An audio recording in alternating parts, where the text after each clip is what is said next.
I'm here. I'm back. Yeah. Hey, everybody. I'm just gonna do. I'm probably gonna do some tweaking throughout the night with my microphone, which is set up right here. Um, in the event that something is like too loud or it starts to get like warbled, just let me know. I did some sound checking and stuff. I'm still like super gorilla, like in the Stone Age with streaming and stuff. You're not gonna see any real like bells and whistles with me from a stream because I don't really believe that the stream. Oh, I can see what my microphone gain is here. Let's check this out. Hold on. I'm gonna test the song really quick. I'm gonna test the song. Let's see how the microphone picks it up. Is it quiet?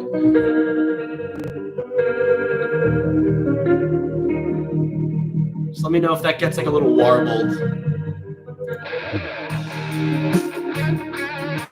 Sounds okay? So if I...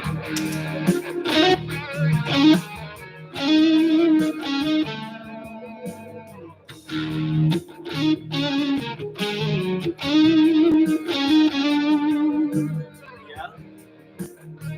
Only slight? Okay. All right, so here's what we're gonna do. I turn the gain up a little bit. I'm gonna turn the gain down just like a smidgen. And if it's quiet at all, I will can we get a Chuck Salamone fact? A Chuck Salamone fact. Okay. So before I wanted to be a professional musician, and like just way long ago, I was convinced that I was going to get good enough at skateboarding that I would do skateboarding professionally, which is ridiculous. Later on, when I was 19, I would break my hand skateboarding, which would almost end my career as a guitarist, which was just kind of getting started. There's a Chuck Salamone fact for you. And even at some point in the mix of all that, right around like 14 years old, maybe 13 or 14 years old, I was convinced that my first job, I had worked on a farm, and it was a horse farm, and I was really, really happy to work with the horses, and I loved horses growing up. I rode horses, but it was not real riding. It was like going to like a dude ranch in upstate New York, but like we had developed a relationship with this family that owned this ranch, and they would let us ride like the horses that weren't brainwashed. So I really got a sense of like knowing how to ride a horse as a child. So I still know how to ride a horse. They're great animals. They're beautiful. It's probably my favorite like big livestock like farm animal is the horse. So yeah, the stream is going to be saved. Any like, any questions, I'll try and get to them. I know that like sometimes as the stream gets a little crazy, it's hard for me to see what's going on. I have no moderation whatsoever. So anyway, there's 29 people in here, and I'm hoping that's going to grow. I like talking to smaller audiences anyway. If I see like hundreds of people in here, I'll probably like shit the bed on the lesson. But masterclasses for other Moonage Lobotomy songs. So, okay, so I wanted to apologize. I love how it's like, oh, like I don't have to apologize for anything. But every time I've done a masterclass, I've said, yeah, and I'm gonna do more, I promise. And then like life gets in the way. Like I have a lot of lessons to teach. There's a few of my students are in here now. They're really, really awesome. Hey, Spec. Diana is in here. Diana draws. She's one of my students. She's amazing. Really, really cool kid. Cara 6 in here. Let's fucking go. Let's go. I'm so glad you're safe. I'm so glad you're safe. Continue to stay safe, please. Yeah, it's real rough out there. And I don't even know. Dead Haven's here. Mojo Cat. All these people that are in the Flipside server. Neek, I see a lot of people from the Flipside server. This is great. I see some new people. Talk is in here. Just a lot of really cool people. So Happy's here. Hello. So basically I wanted to apologize for like saying that I'm going to do something, and then I end up like getting sucked into this like rabbit hole of doing other things. Now, the good news is that all those other things are things that you will experience later. And that is promise. Working on the new Mason Lindroth game, working on Flipside. We actually have, I'll do the announcement here, but I'll also make the announcement in the Flipside server. If you don't know about Flipside and you're interested, hit me up in a DM on one of my social media platforms. Let me know if you're interested in coming to the server. It's a dedicated server, not only for Hylics fans, but it's also for people to watch very closely what's going on with the development of our game Flipside by Steeped in Mystery Games, which is it's our inaugural or I guess inaugural. It's our inaugural game. It's got a great soundtrack. The artists on it are phenomenal. Spec, Lucille, otherwise known as Amphibizzy, and Monkcat, unbelievable artists. I did the music. My brother Joe is the narrative designer, and then Hexman is our coder. Mason has been helping us as like a kind of like soft consultant on the game. Really, really appreciative of his time and lending his ear with all that stuff. I've been hard at work doing some solo work for Redvox. Redvox has been sending me some tracks, and I record some stuff on it, and then I send it back. And yeah, that's like super fun. It's like a dream come true, man. Like you work hard long enough, eventually, you know, it's nice. It's nice to feel. It's nice to be on the other side. You know, for a long time, you spend at McDonald's or Wendy's. Wendy's, obviously. And then if I say Wendy's, someone's gonna say, "Oh, Wendy's nuts," or like, "Oh God, like just please spare me the joke." So yeah, Vine Sauce, Vinny Vine Sauce. He's awesome. He has become such a good pal. He's a good friend. We check in. Probably like every 2 weeks we'll hang out. He recently friended me on Nintendo Switch, so we're gonna play video games now. I guess like we'll chill when he has free time, when I have free time. I'm really into Splatoon 3. Some updates. What else have I been doing? Oh, just a ton. I'm on like 6 or 7 games simultaneously. Everything has its own different schedule. I'm in different meetings. I joined the PTA for my daughter's preschool, so it's like hilarious. Like I'm like, look at me, I'm like covered in tattoos. I look like a fucking gavone all the time. I just look like you know, and I'm like, yeah, I'll join the PTA. And it's hilarious. It's really great. Life is fun. Life is interesting. And as always, you know, transparency.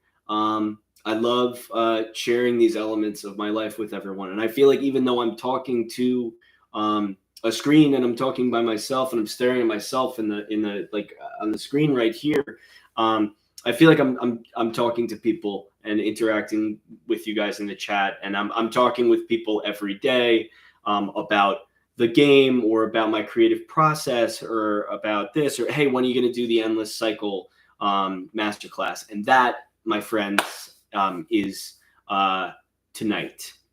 We're going to be talking about Endless Cycle. We're going to be talking about the guitar part.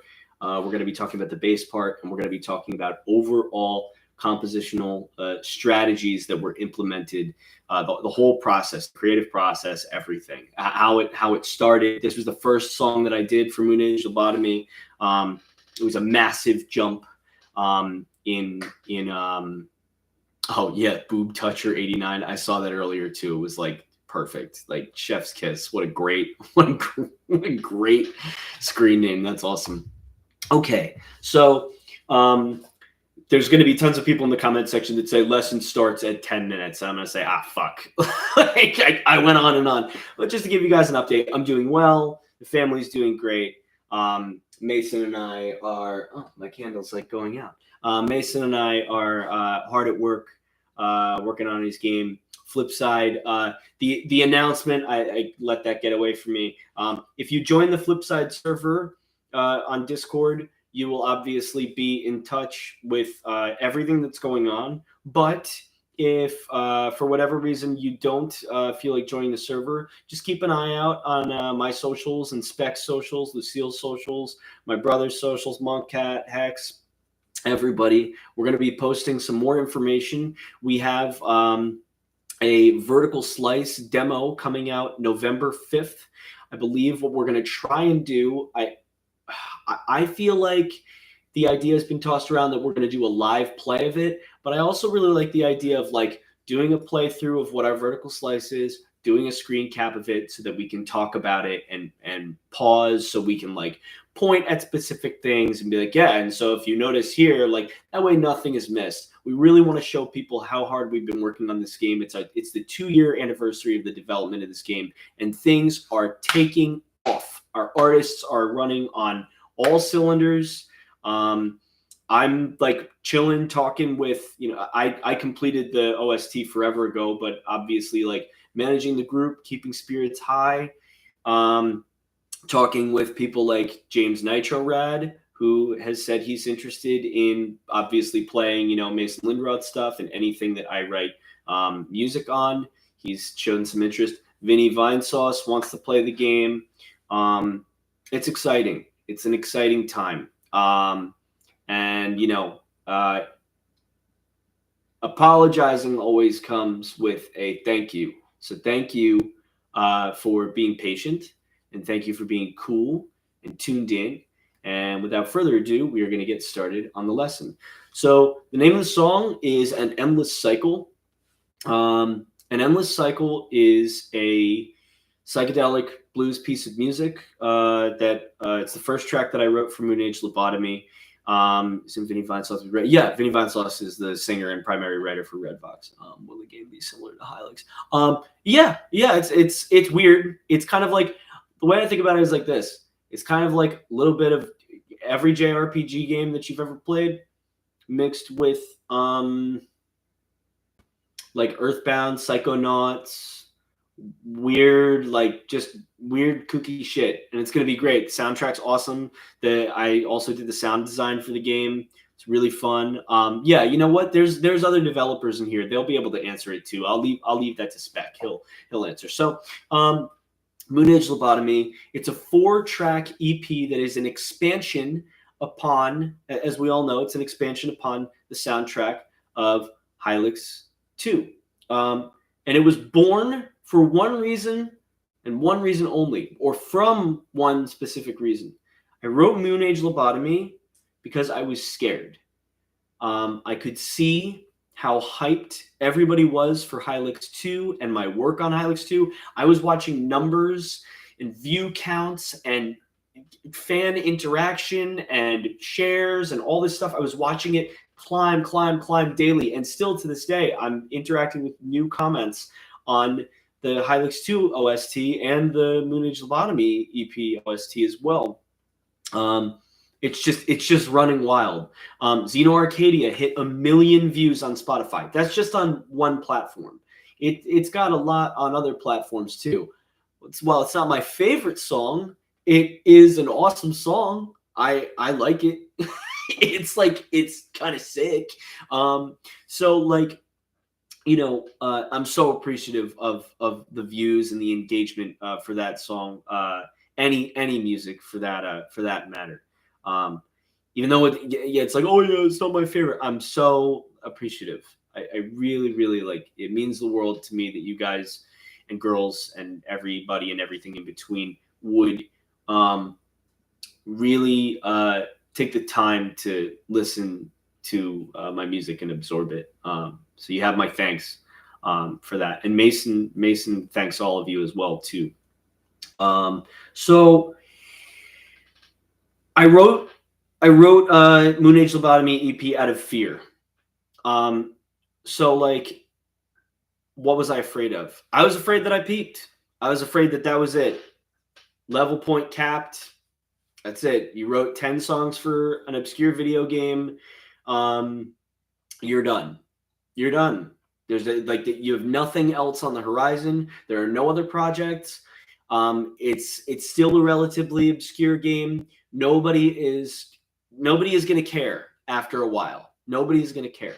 So what did I do? I said to Mason, listen, man, I'm feeling a little anxious about, like Hylics came out, sales are doing really well, but like I want to do more. I feel like I want to say more. He was like, okay, what are you thinking? And I was like, can I I didn't do character themes. The only character that got a theme was Gibby. Fancy Meat Computer. He's the only one that got a theme. Nobody else got themes. And I'm like, like Final Fantasy VII, one of my favorite JRPGs of all time, everybody's got a theme. Everybody has a theme, and it says something. It speaks volumes about the type of character that person in the game is.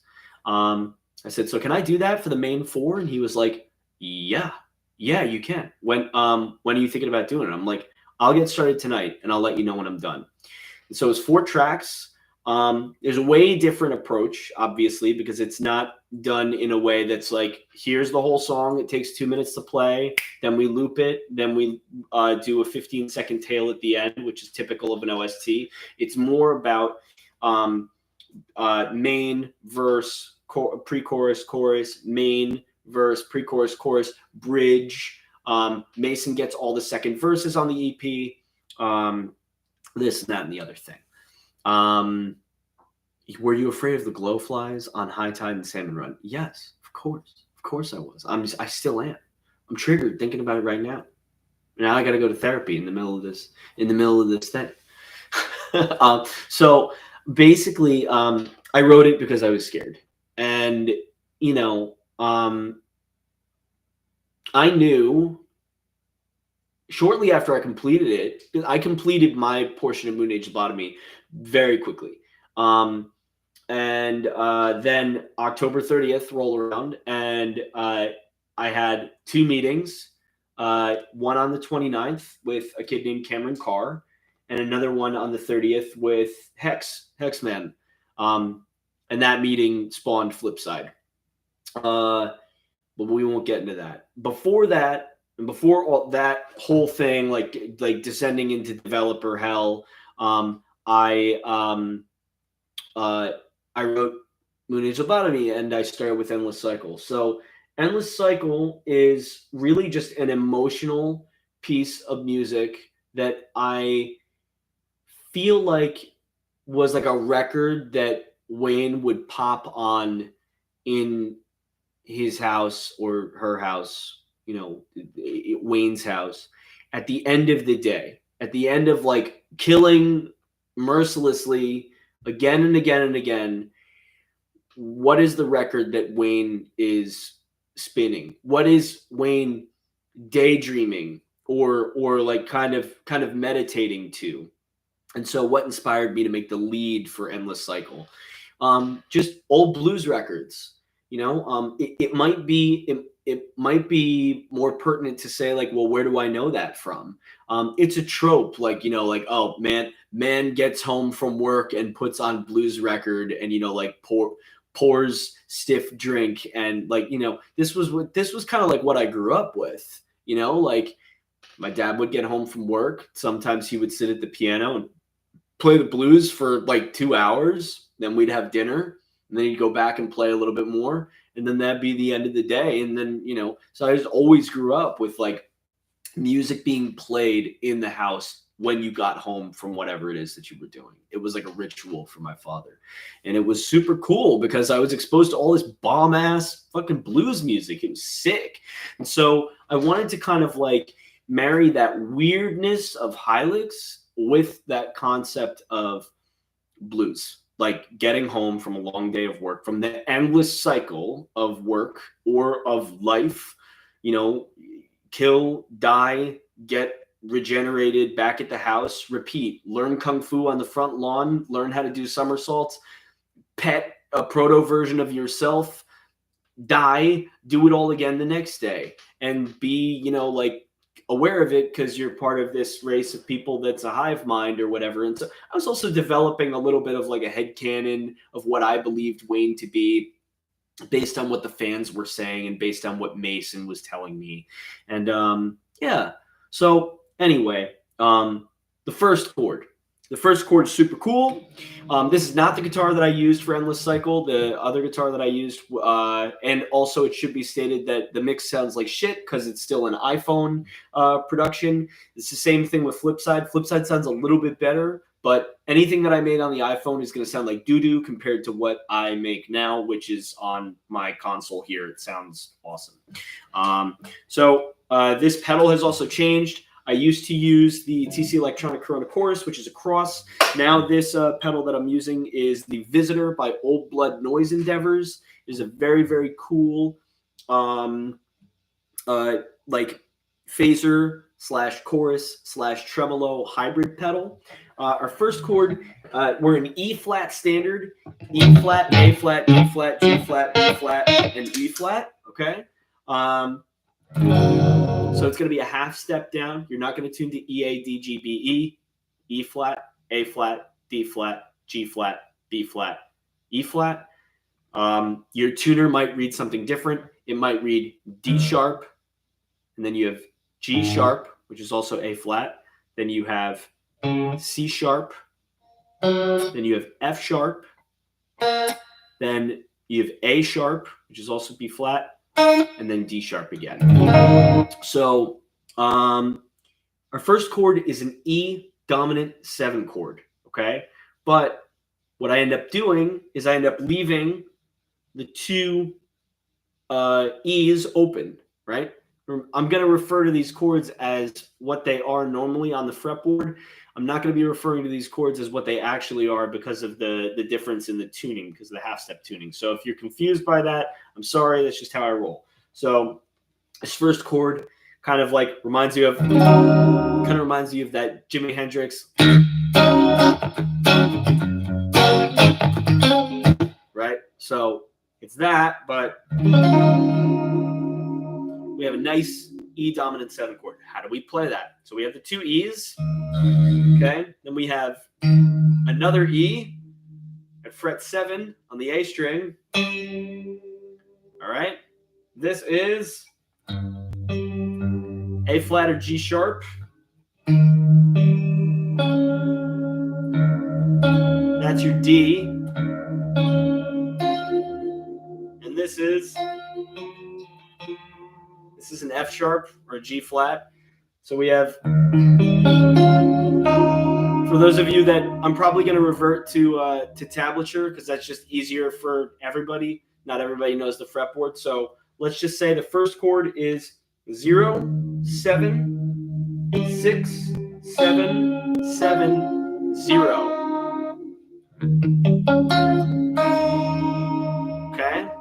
And that's our rhythm too, is bum, bum, bum, bum, bum, bum. Okay? Then we're going to move to something that feels a little bit more like a bar chord, right? But it's going to be open again. We're going to have that E kind of omnipresent. I felt like there was something in the background just now. It scared the shit out of me briefly. Turns out that it was my humidifier. We're good. It's like, whoa, holy shit. There's ghosts down here with me. So we have, all right. Our next chord is a C major. But we have an open B, right? So if it's a C major with an open B,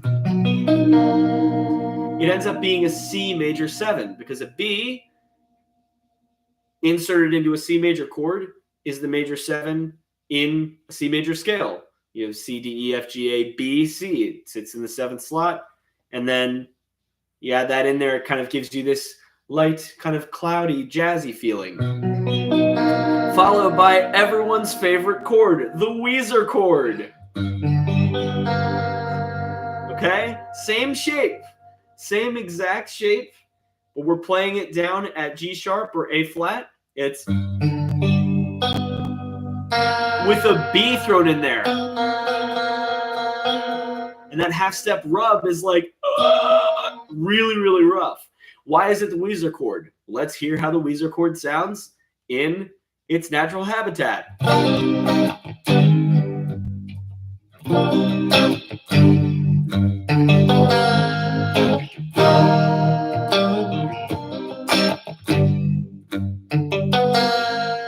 It ends up getting resolved up a half step to the A major, turning that B into an add 9, which is super cool. If it's just sitting here, it's like, it just sounds super, super disgusting. You end up having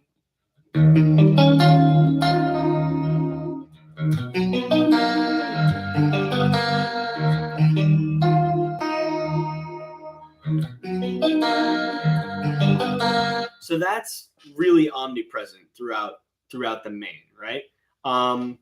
Yeah, Morgan Mag is here. Peak. Yeep. So now we've got this big heavy sound that comes in. Oh, thank you. Your work is magnificent. It's more memorable. The album. I'm trying to read Spanish. I feel like I can, and I feel like I can't at the same time. Thank you so much. Muchas gracias. Thank you. I can read well enough to be like, right, okay, thank you. This person is giving me wonderful, wonderful compliments. Thank you so much. Okay, so the distortion is the same. It's the same as it's always been. Now, we don't use the chorus pedal. The work is magnificent. The truth is that one of the most memorable OSTs that I've heard. The bonus album is outstanding despite being just bonus content. Yeah, I mean, listen, it was like DLC that you could hear. You know, that was my goal anyway.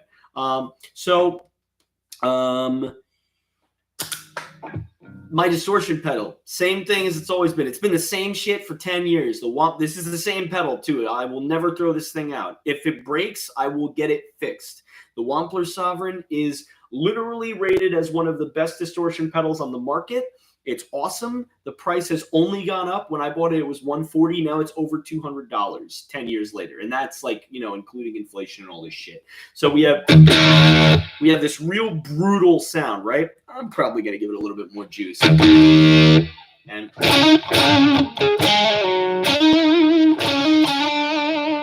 okay, blues it up. Play like you are Wayne. That is what you have to do. Wayne is like this sleeper cool guy, right? He wears a leather jacket. He's awesome. He's ridiculous. He kills people by snapping his fingers. He is the coolest dude alive. He's got a moon for a head. He's cool as shit. It's just like you have to just play like Wayne believes that he's hot shit, even though he's still that nah man, nah kind of guy. Like you have to feel that in your playing. So you've got this real heavy open E hit. And then, okay, don't be afraid to add a little bit of bravado into the vibrato, all right? Really just play it like you mean it. Drag. Feel the vibrato coming. Everyone's always like, oh, yeah, I can. No. Feel the vibrato coming from your arm. I like to think about it as if there's like a weight hanging off of my knuckles. And everyone's like, man, that's crazy. That technique sucks. Hey, listen, that's the thing about technique. It is a complete gray area. And I could say one shit, you know, some shit one week and some shit another week. And it's all true. Because if I'm producing something that people find to have value in it, surprise, it's like you got to somehow explain this shit to people in a way that means something to you and also means something to them. So the weight should be really, it's not your fingers doing this, it's your arm pulling the string and also you reacting to the elasticity of the string so that I usually just bounce the guitar.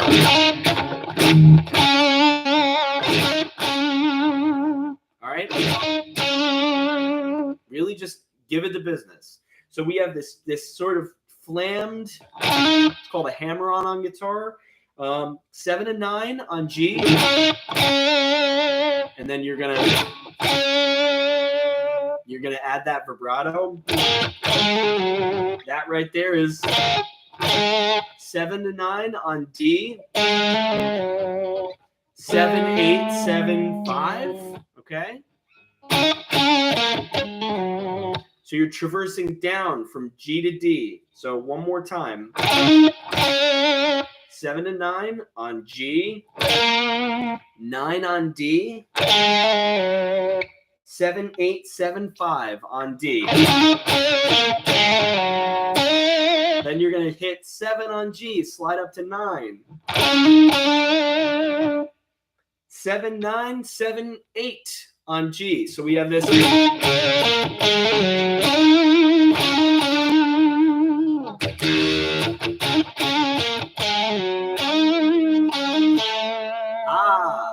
have a different note. That note is a statement note. It's like, yo, right? Like reaction videos, which I fucking hate. Yo, right? Like you have to really, really feel that note as well. That note is an imposter note. I'm not going to make a sus joke. It literally is. It should feel like, whoa, what the fuck is that note doing in there? It is a tritone from the note that precedes it, right? So it's literally a tritone of E too. So it's a B flat. So we have, okay, that's the first time through. Second time through is the same thing, except that last note is the B flat.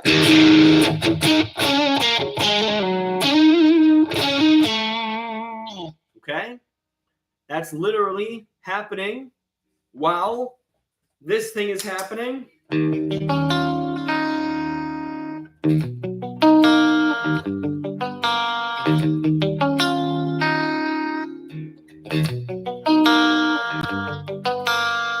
Right? So we end up having these two ideas that are both separate and able to stand on their own. Like I feel like that chord progression is slightly melodic. Like you can hear that chord progression in your mind as, you know, its own separate melody. But then, boom, you got to hit them with that main lead, and that comes back, right, until it disappears for the verse, while you're still playing the original, the main, and then you have that, which we're going to get into right now.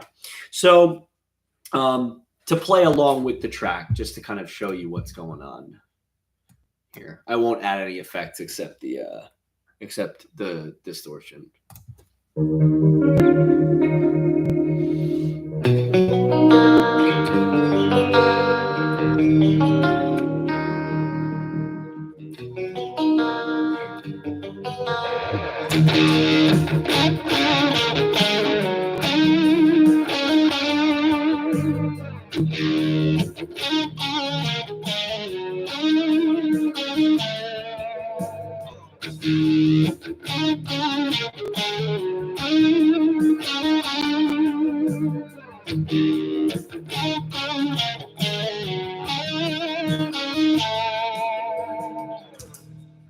Okay, so we've got some repetition. You know, we want to play it and allow people to absorb it. I don't believe that repetition in music is necessarily a bad thing, because you play it one time through and then you're playing it a second time through and making a statement. You're making a strong statement with whatever it is that you played before, and you're also allowing your listeners to kind of absorb what it is that you played. Not necessarily spoon feeding, but I went through this huge prog rock phase where I was like, yo, I need everything to be different throughout the whole song. And then I was like, damn, this music's really hard to play because it's through composed crazy shit. And so over time, I kind of fell out of the whole, you know, like listening to like Dream Theater, which I still love them. I think they're great. You know, just a lot of bands. Like I listened to a lot of Animals as Leaders when I was younger too.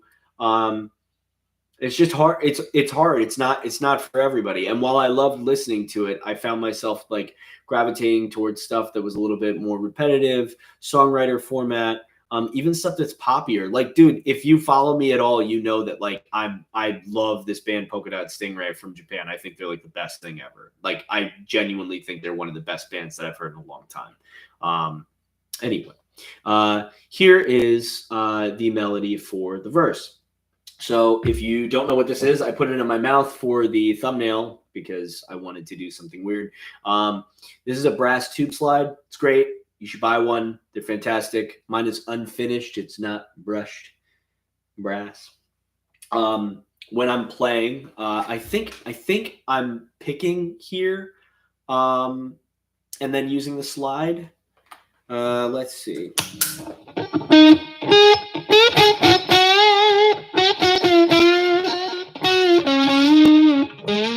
Yeah, okay, so I'm definitely picking there. It feels good anyway. So when you're playing with a tube slide, what you want to remember is that your slide is probably going to sound really scratchy. So I would recommend, I'm not going to do it just because, you know what, I'll do it. Fuck it. I know what's going on. So you want to make sure that you're really, really in tune, like with your movements, because when you play with a slide, you're basically negating the usage of the fretboard. You're existing over the fretboard, so you want to really be listening to what you're playing. This is called intonation. You want your intonation to be tight. You want it to be precise. You also want to make sure that your tone knobs are not too crazy. So these knobby thingies right here, get in the know about what these knobs do on your guitar. You're going to have a master, you're going to have one tone knob, and you're going to have an additional tone knob. This is just the setup on this guitar. This is very popular Stratocaster. A lot of people have this type of guitar, but not everybody has it.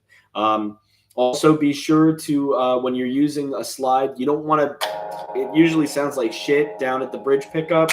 You want to be having this pointing closer to you. If you want it to be quieter, you can hear that hum. You go to the second position or the fourth position, okay? To avoid that 60 cycle hum. So you've got this.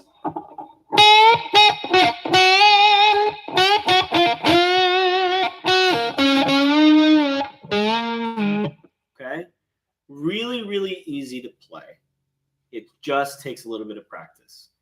Okay? So we're going to start the tube. I usually wear it on my ring. Some people wear it on their pinky.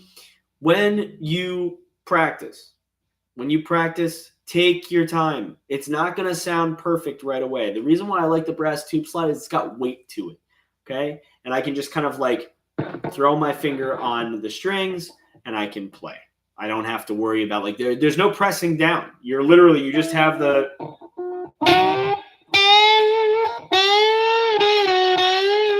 I'm just sliding on the string.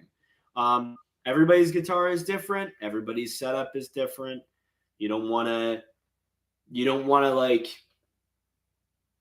like immediately like crush yourself in the beginning. Be like, it sounds like shit. Like, give it time.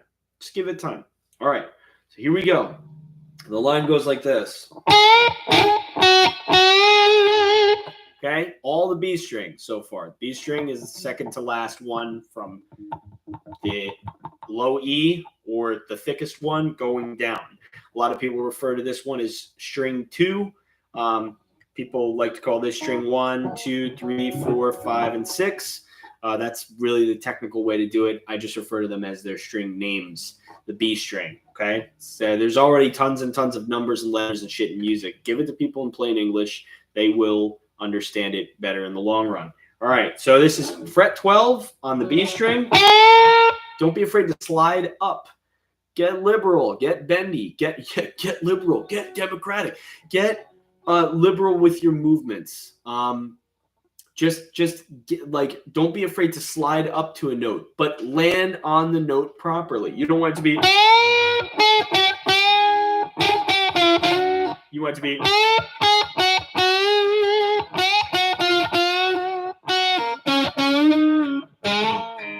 Okay?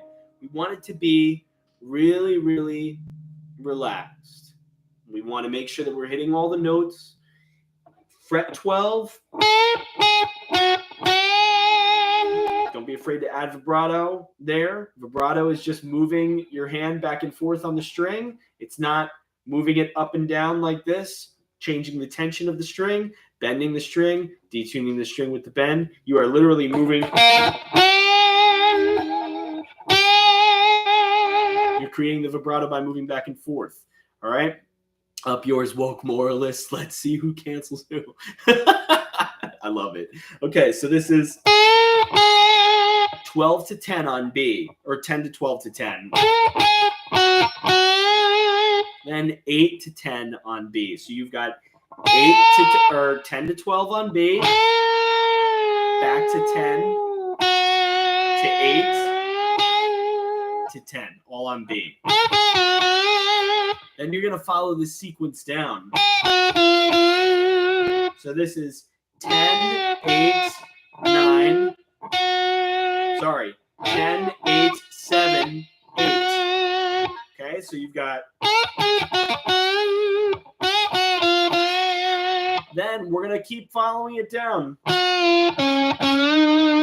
Okay, so this is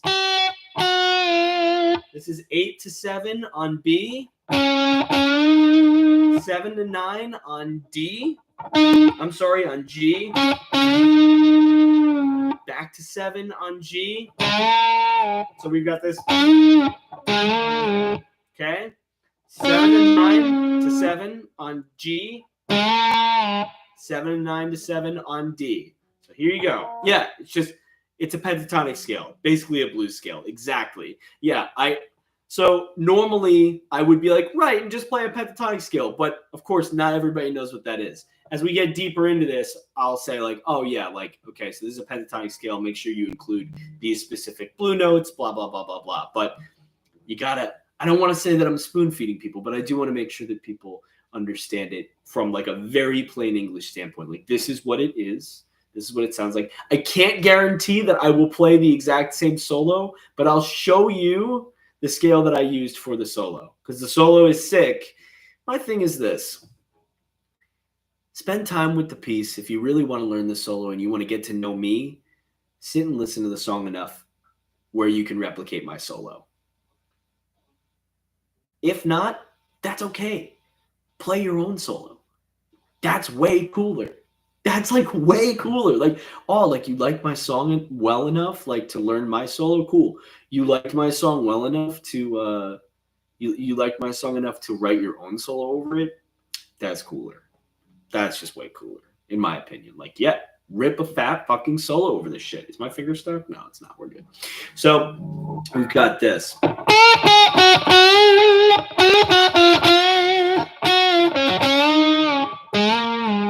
Okay, repetition. That's the second time through. Here's the magical Hylics thing.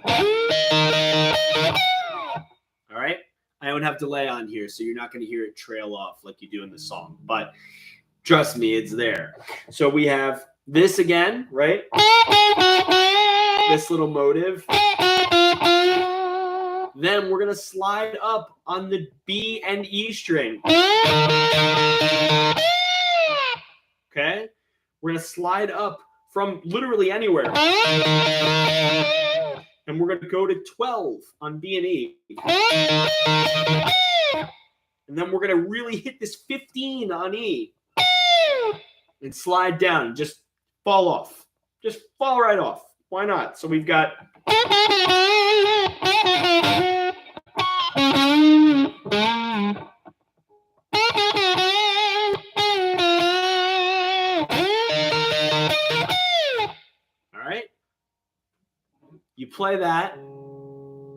You play that 2 times through. There's a second ending, right? Play it the second time through.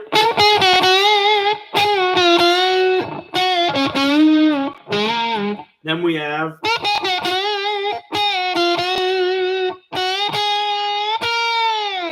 Okay, that moves up. This is 8, 10, 12 on B. We slide down.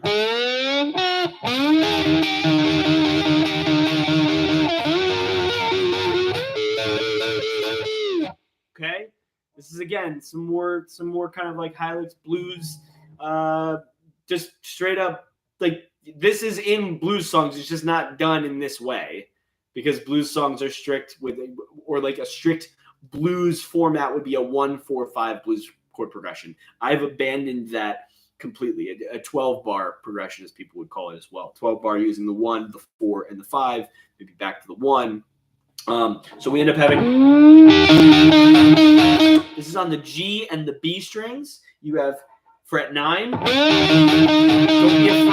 Don't be afraid to get like really, really like busy with that vibrato. Move it up and down, but don't stray too far. Remember, intonation is key. Slide up to 12.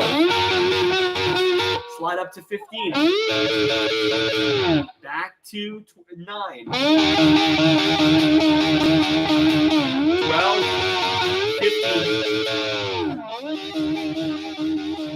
Okay, I'm going to do that twice. All right, so here's what this sounds like.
Now we get into probably the hardest part of the song. I'm not going to give you guys like the synth stuff. There's like one guitar part that's playing with the shimmer pedal. It's going.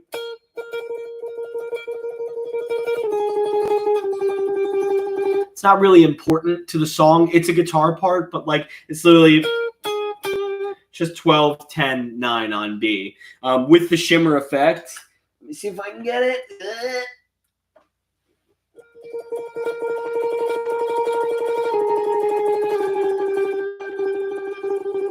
This is called tremolo picking.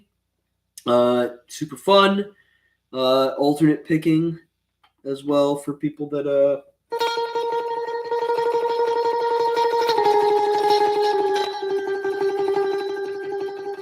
So it's not really necessary for the song, but this big part, this is like, I literally just, okay, so if you don't know me, I went through a huge Tool phase that lasted years and years and years, and Tool was like one of my all-time favorite bands. And it's good. It's good to change as a musician. It is good to change as a musician. I do not listen to Tool nearly as much. The new record came out. I listened to it a couple of times. Haven't listened to it since. That's not to say I didn't like it and I didn't appreciate it. It is good to change as a person.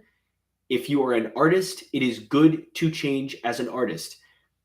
People go through the, like, oh, I grew up watching Steven Universe and all this shit, and now I'm just drawing everybody with bean mouths. Like artists go through that phase. Oh, like, I went through this phase. I went through a heavy metal phase. I went through a blues phase. Like, it is good to change. When you change, you are growing as an artist. You are not deeply rooting yourself in one thing. You are becoming a well-rounded artist. You are empathizing with other people's ideas, and therefore you are also taking on other influence, and you are able to diffuse that influence back into the world in your own way with your own interpretation. It is good to change. However, King Gizzard literally do this as their main shtick. Oh, they just change genres over and over again? Yeah. I mean, like, King Gizzard's fucking nuts, dude. They're great. But anyway, this was like kind of a Tool thing that I did, right? So you have this.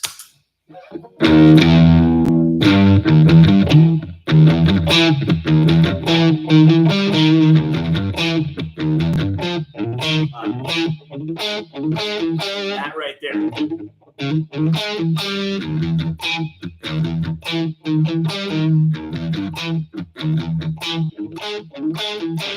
Okay, so here's how we do it. It's a little cramped, but it's super fun. The rhythm is probably the hardest part. Here's how we play it. That right there, super weird. You have 0, 1, 4 on E, and then you're going to drop your ring finger down to 3 on the D string. That's an octave. It's F, right? So we have F, F. So we have E, F, A flat or G sharp, followed by another F. And then little cramped here. 2 to 3 on D, 1 on G, 2 on D. So okay, so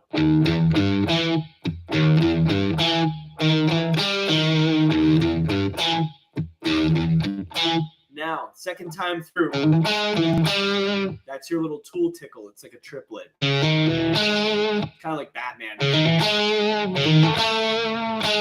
So what it is it's 0, 2, 3 on D, 2 on G, 3 on D, 1 on G.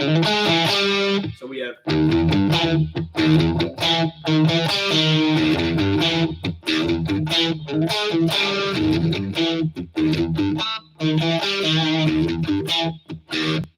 okay. Now, that's our pre-chorus. All right, here's how we play it along with it. We're not that far into the song, but there's a lot of shit. I'm telling you, it's variety's the spice of life.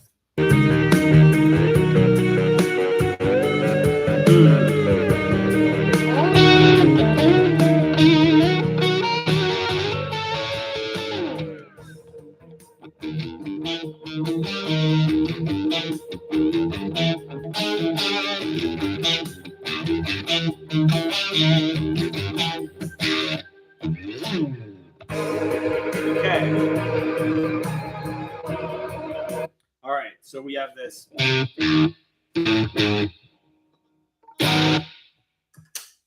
We have chords here. We have chords here.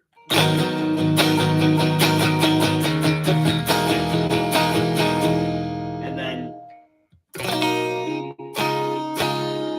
I feel like it's that chord. Maybe it's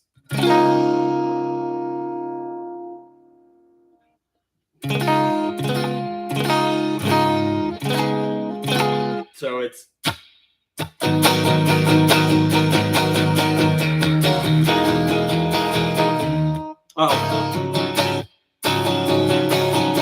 or could be D dominant 7. Anyway, it's absolutely an A minor 7 add 9. Okay, so an A minor 7 add 9 is just index finger across the 5th fret. A lot of people will play, but then how are you going to play an add 9? This is an A minor 7. How are you going to fit it? Are you going to do that? Can't. It's not possible. Are you going to play it up here?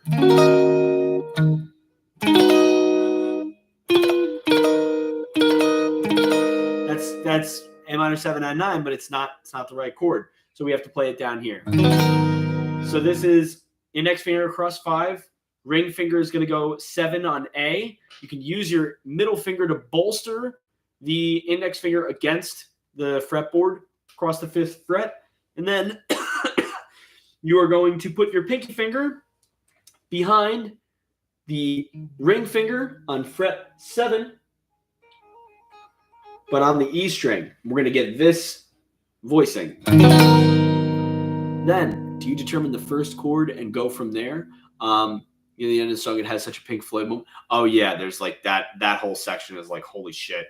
It's nuts. I'll probably, this stream is gonna go forever, so I'll plan to do the guitar part and the bass part too. That ending is crazy. Although it's really the verse is like the verse 2 is the same, and I'll talk a little bit about Mason's part. It will be fine. Do I determine the first chord and go from there? For composition, this is actually a good moment to just really quickly describe composition technique. It's all improvisational, all of it, like literally. Mason too. Mason, when he's doing work, everyone's like, there's so much intention in his work.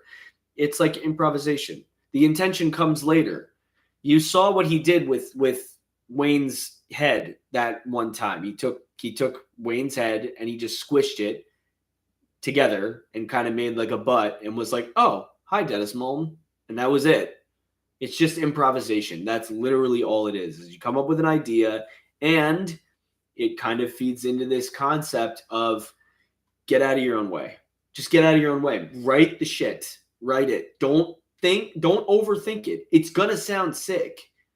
I don't question what I write. Sometimes I write shit and then I listen to it like after sitting on it for a couple of weeks. I'm like, oh, no, I got a better idea than that. But 9 times out of 10, as long as I'm not like stealing somebody's shit, which I'm never doing consciously, although there's a lot of ideas and there's a lot of musicians floating, around out there, like it's entirely possible that you could accidentally write something that sounds similar. It's not going to be like, Stairway to Heaven, accidentally ripping off Taurus by Spirit. But, just write it. Just write it and be happy with it. Or make your visual art and be happy with it. Don't overthink it. Get out of your own way because it's not necessary. It's not necessary to put yourself through that. People want to hear what you have to say. And if you are standing in your own way, then no one's ever going to hear you say it. And no one's ever going to see what it is that you're saying. Makes me sound a little silly. I'll let future me work this out. Yeah, for real. Like, okay, so perfectionists. Perfectionism is not necessarily a bad thing until it stops you from making shit. I like to say this: practice makes perfect. Perfect practice makes perfecter. Okay? You practice so that your work feels perfect, not just to you, but to everybody else. And then you practice making shit perfectly quickly. That's it. And just don't overthink it. Just make the shit. I wasn't overthinking it when I wrote Wayne's theme. I was like, yeah, this sick. Like, this is awesome. At the time, I finished the Moonage Lobotomy EP in like a month, and then it sat on my phone for literally like, I finished in, I want to say like September or October. I started in like August. It took me like a month and a half. And then Mason didn't record until June. It sat on my phone for like almost a year. So, but he came and he recorded and it was super cool. And his parts were awesome. It was great. He's such a good sport and he's such a fun guy to like record with. We just made like all sorts of wonky noises in my basement for like hours and hours and hours. Just on like his theremin or his ribbon controller or his Euro rack, like all this shit. It was great. Mason's a good dude. He's a really good friend. We chill and like play video games a lot. Now we're like getting into movies, because we're like all gamed out sometimes. It's just like, all right, like let's just sit and watch a movie. We watched 2 bad movies with Hex the other night. We watched Doom Annihilation. It was a 2019 Doom movie. Fucking awful. It's the worst movie I've ever seen in my life. It was hilarious. And then we watched Uma, which was like that Korean horror movie with Sandy Oh, right? Sandy Oh, she's in it. Uma, yeah. Also, not good. Not good at all, dude. Some of the, like, listen, they can't all be jams. They can't all be good. They get like it was good. I liked it, but they can't. I have not seen Parasite. I hear that movie is fucking wild, and I have to see it. Like, I hear that it's like a real, like, you will feel bad by the end of the movie. There's one movie that I can't watch anymore. I watched it once. That was it. One and done. I'll never watch that movie again because it was way too fucking real. And that movie was Ex Machina. Fuck that movie. I will never watch that movie again. I watched it once. I had a freak out for like 2 weeks. And then I was just like, all right, I got to get back to my life. I got to stop obsessing about this movie and how much it fucked me up. Anyway, you've got this. A minor 7. I love how we're like conversing and it's like, I got shit to do. I got to do this fucking shit. So A minor 7, add 9 on the 5th fret based on the E string. This is your root note. 1, 5, 7. There's your 3rd. There's your 5th. There's your 9. Okay? You can open up there. F major, open B and E. This means that you are playing an F major 7 with a sharp 4 additive.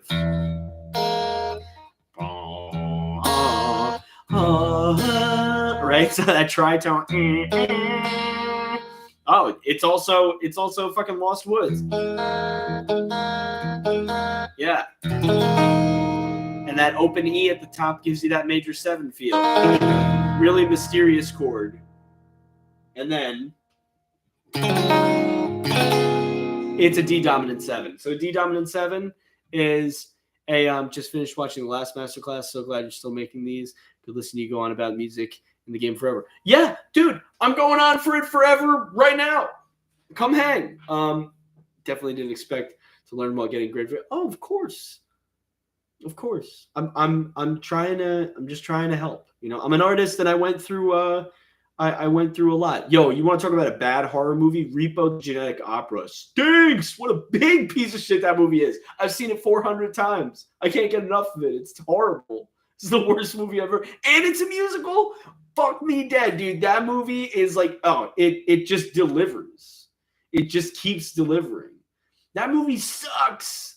That movie's terrible. Stinky movie. Woo! It's just a real woofer, dude. Horrible movie. Some people are like, dude, don't talk shit about Repo. It's like, no, dude. Me coming over here about to talk shit about Repo the Genetic Opera. Fucking garbage film. Jesus Christ. Yeah. Horror and comedy are so closely related because they're two extremes of like the most ridiculous shit. You know, like at what point does an action movie turn into comedy? When the action becomes ridiculous. When the action becomes so ridiculous that it becomes scary, that's when it becomes horror. Horror and comedy are just the same shit. That's why you see a lot of comedians getting into horror because it's the same line.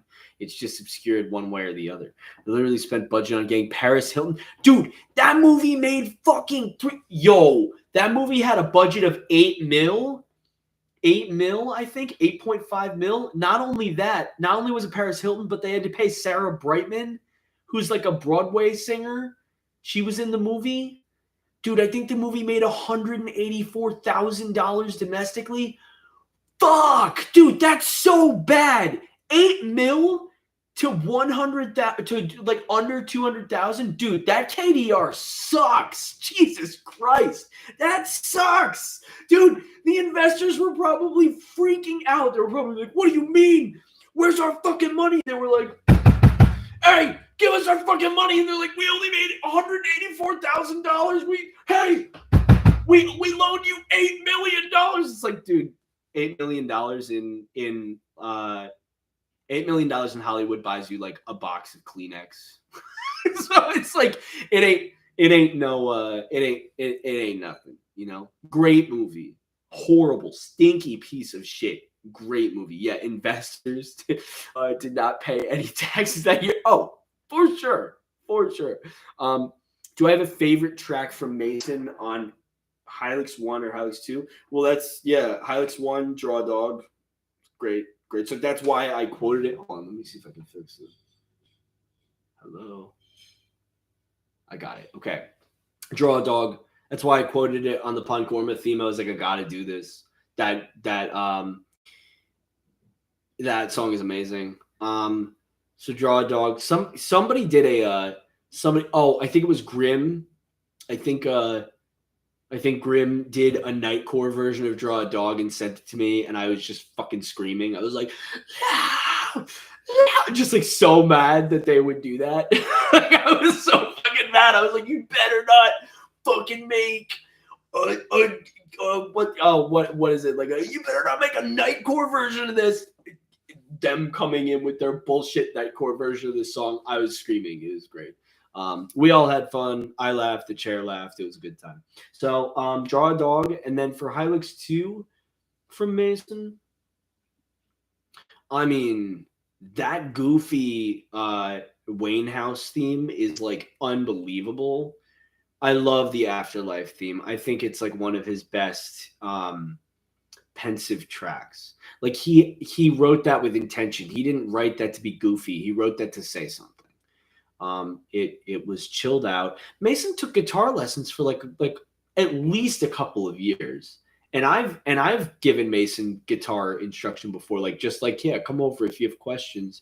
Come over because we're friends. So it's like, yeah, just come over, bring your guitar or use one of mine, and I'll show you what's up. And he's good. He takes to it really well. He's got good hands, obviously, so he's able to contort them in ways that are easier for him rather than other students. But yeah, Afterlife is so emotional, of course. Yeah.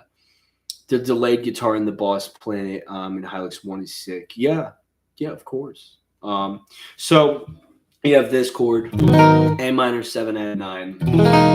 This is an F major, open B and E. So this is breaking it down into numbers. 5, 7, 5, 5, 5, 7. Okay. This next chord, F major 7 with a sharp 4 or an open B and E if you want to, say it the way that I usually say it. This is a 1, 3, 3, 2, 0, 0. Okay, then it's a D dominant 7. That means it's a D major with a flat 7 scale degree in it, which means that we have a C thrown into our D chord. Okay, so this ends up being if you lump in that low E string there, it's fine. It might eat the bottom of the chord, but if it's there, it's okay. You want to avoid that low E. So if you want to move your index finger off, butt your index finger up against that low E string so that it's not, so that it gets, absorbed into the chord rather than eats it. Make whatever decision you want to make. Point is starting from the A string. 5, 7, 5, 7, 5. Okay, so the index finger is across. It's taking care of all those 5s. Ring finger is on D. Pinky finger is on B. So we end up having...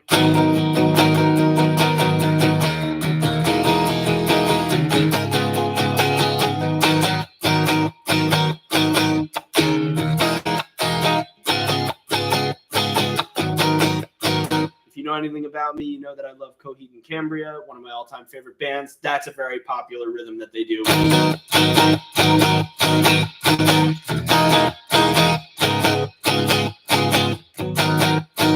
Okay, now everybody's favorite thing.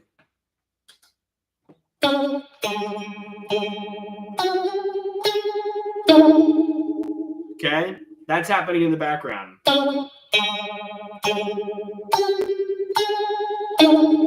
Yeah, so the waviness. Just an MXR Phase 90, little orange pedal like that big, right? It's a little stomp box, not expensive. It's a phase, and you set the rotary to full. That's it. That's the Hylics sound. Buy a phase pedal. It's one knob. You turn it on, and it's got a rotary roller. You just go whip, and you just max it out. Turn the knob, max it out. Here's what it sounds like at not maxed out.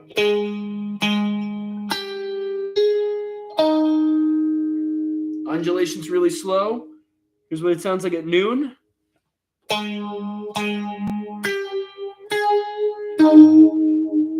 Here's what it sounds like maxed.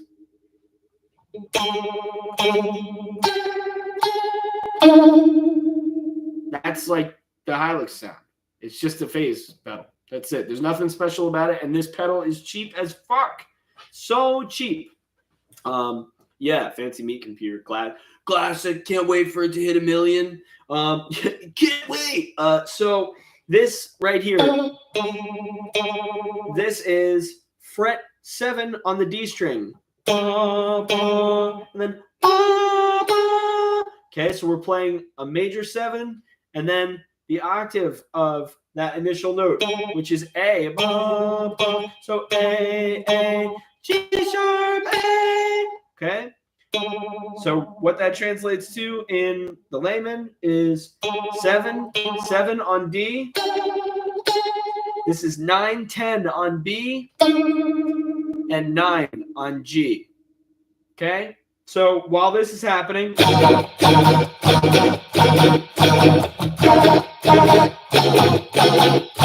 so we end up having this.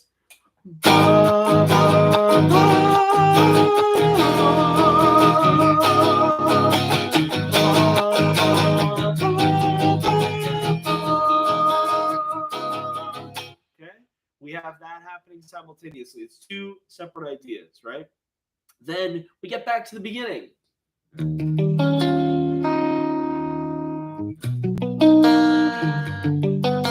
And we get back to that, right? We get back to a place that's familiar because we have to. Then it's Mason solo. So what does Mason do?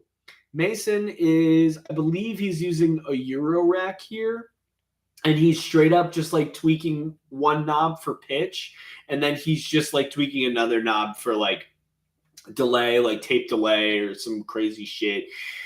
Corrupting the bits. We'll listen to it really quick. I love this solo. It was so good. It was a single take. He did like 3 takes, and I was like, yeah, that one. And he was like, yeah. I was like, yeah, dude, that was spicy as fuck. And like we were recording it on what were we recording it on? Shit, I can't remember. Oh, we were dude, we were recording it directly into my phone. And I had my phone hooked up to an interface, a single input interface, the iRig, and then I had my speakers hooked up into the interface. So I had the phone hooked up to the interface, Mason hooked up to the interface in the phone, and then the speakers hooked up to the interface as well. It was fucked up, dude. I don't know how I did it. It was insane. It was insane. Yeah, dude, DIY, more like DIY, like WHY. It was like, dude, just get an interface. Now I have this one, the Focusrite Scarlett 2i2. That's like what everyone has, you know? Listen, at the end of the day, you don't need all this shit. You don't. What you need is good ideas. You need good ideas, and you need a beating heart and a dream. If I could do this shit on a cell phone, somebody could make the next great piece of art or collection of art in a composition notebook with number 2 pencils, Ticonderoga, right? Like anybody. Literally, you don't need this shit. You need a good idea, high potency, intention. That is what you need. Don't let anybody try and sell you on this expensive shit. I have gone down a rabbit hole of thousands. I mean, I have good ideas now. So it's like, all right, let me buy this shit that's going to make my good ideas sound fucking weird. That's where we're at now. But before that, I didn't have shit. I was recording into a phone. Make sure your ideas are good, dude. Because guess what? Those ideas can sell and they can inspire people. I know because I'm living it now. And I'm so excited that people like Xeno Arcadia. Xeno Arcadia sounds like a canned iPhone, like, you know, generic iPhone drum beat. I didn't even try and like fix it. It's got that it's got that little chirp. It gives it charm, but Jesus, what was I thinking? Now I gotta put that in like, you know, more shit. I gotta fit that in more shit that Mason makes. Christ, on a cracker. So, we loop back around to the beginning again, and we have Mason's section, and it sounds like this.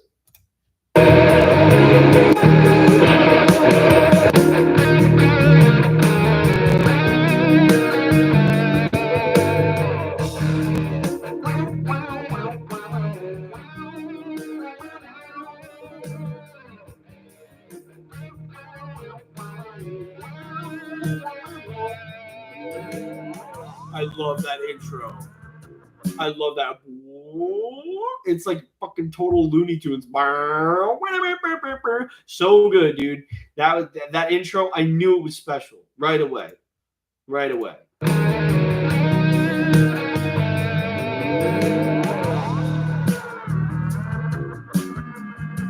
No guitar, just bass, drums, and Mason.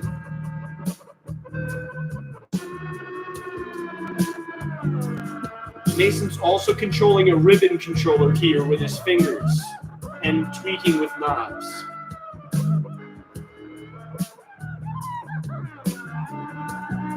Love this.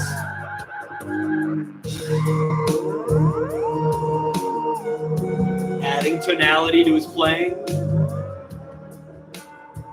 Oh, it's so good. Oh, also, Mason's playing that. He's playing that in the background on my guitar with an ebow. I taught him where the notes were, and he eboed it. I was like, "Don't worry about tempo. Take your time. It's gonna live in the background."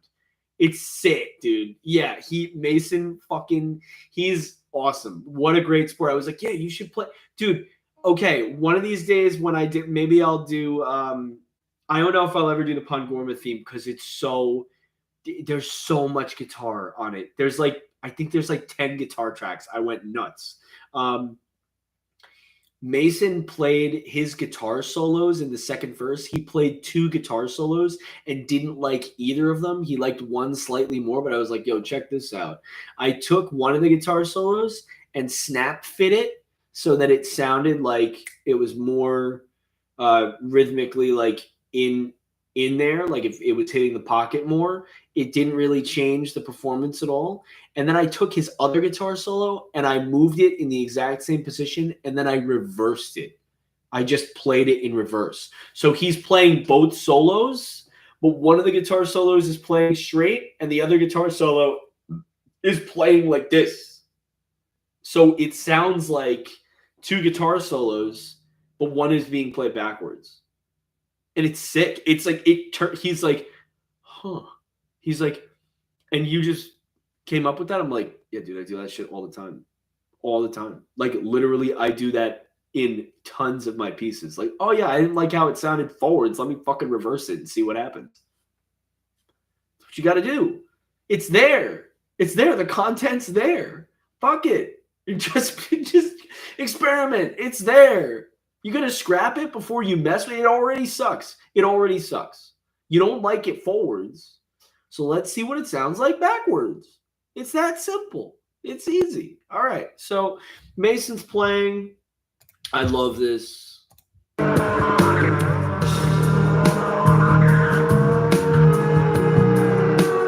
It's getting cacophonous. Let's see if I got this solo.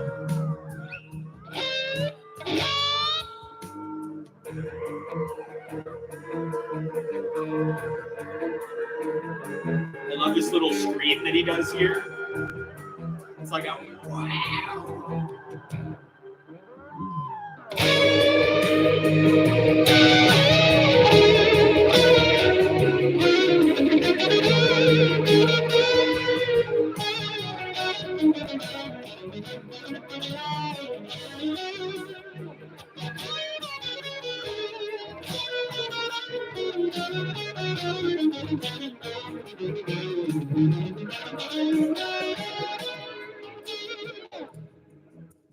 All right. So I basically almost played that solo like perfectly, which just fucked me up. Hello, Moto Shoji. I'm never expecting myself to replicate anything that I do, ever. And I almost just did that. So here's what you need to know. The solo features a lot of reverb, a lot of delay to wash it out. You want it to feel glistening.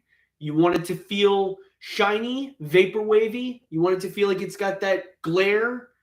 You want it to feel it's got that haze. You need to capture those moments with tone pedals, stomp boxes.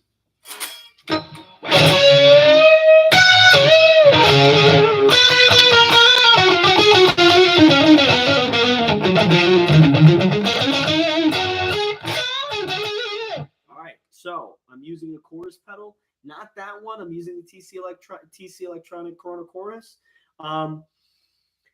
Basically, if you want to play,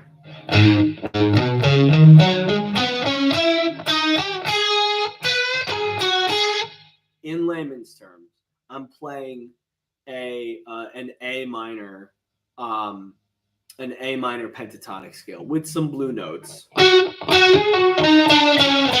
So that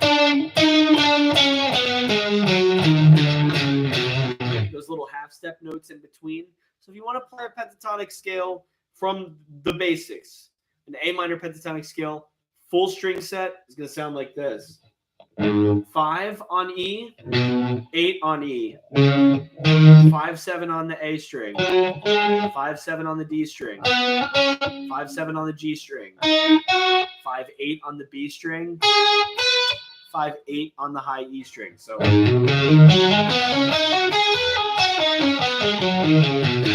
it's really common, right? So you can also play. You can move it up to the A string at fret 12. Your 12th fret, believe it or not, it looks like it's really high up on the neck, right? By the way, this is down, this is up, okay? The 12th fret feels like it's really high. Check this out. This is where the string goes over the saddle. This is the pinch point. This is where the string goes over the nut. That's the other pinch point. That white thing is called the nut. This is the halfway point. The halfway point is fret 12. You can thank Pythagoras for that. Figuring out that the halfway point between a string that is tied to two different points is going to produce a natural harmonic and the octave. Okay? So we end up having...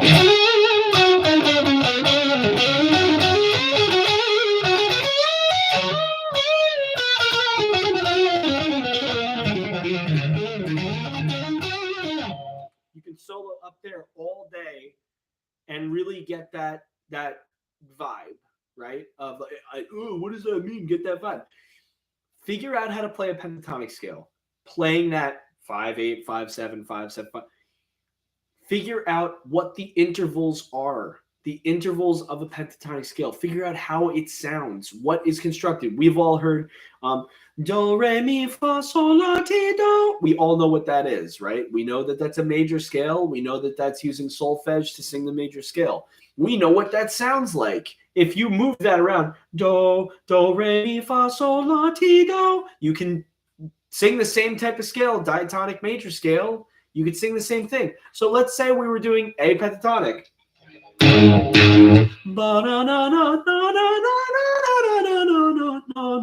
Right? Or right? We can sing a pentatonic scale anywhere, starting from any pitch, if we practice it enough and figure out what the intervalley content is. It's called transposition. When you figure out what something sounds like or what the function of a specific scale is, you can transpose it to any key or move it into any position that you want and play the same thing. And since guitar is very much based on something called isomorphism, meaning we are using the same shape across the entire guitar, much like piano, much like a lot of other instruments, if you tap into isomorphism, you end up getting something that feels familiar but produces a different sound altogether. Hello, I'm having a great one. Yes, wait. Hello, Chuck. Hope you're having a good. I am having a great. Thanks, Lucille. Yo, Lucille's been making bomb ass art. She's just been making the best art for Flipside ever. It's been the best. Like it's been unbelievable. Like it's been crazy. Like I've been looking at it, I'm just like, go, let's fucking go. Just like, it's so good. Like she'll post some stuff to her socials or whatever. Or if you come to the Flipside server, you can see her post some stuff in the art dev chat thing. I have 5 good. Nice. Well, I have 4. So, hit me up with 0.5 so we can be even on the good scale. Okay. Jeez. So we have that solo. What I'm doing a lot of the time are bends, playing with the bravado of the vibrato. This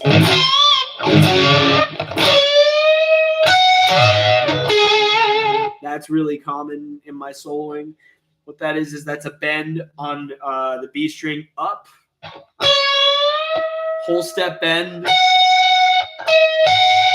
to create a minor third interval between the bent B interaction or the bent B and the E. They're interacting to create a minor third now.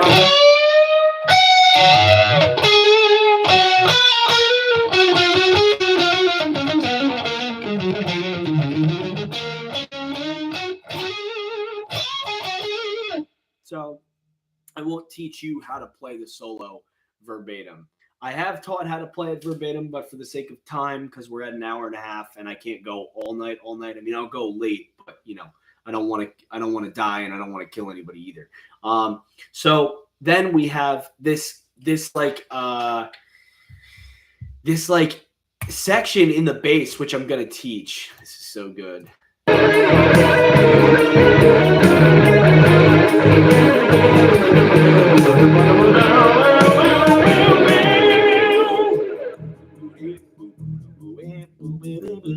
Someone was mentioning bugs before. Dude, I played the game.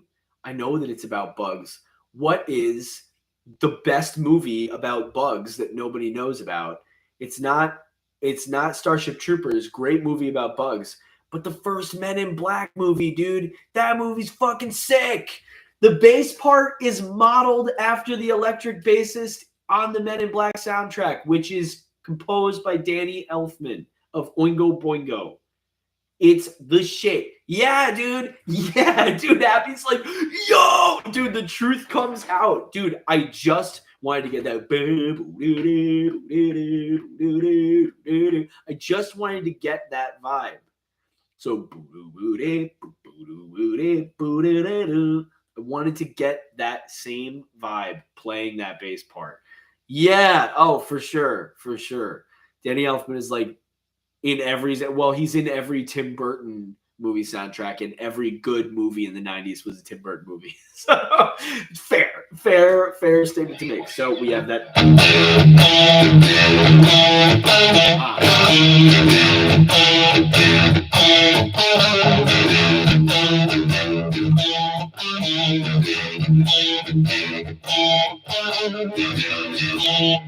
Now, if you want this to sound groovy, right? You've got, what does this look like? It's the same thing. It's just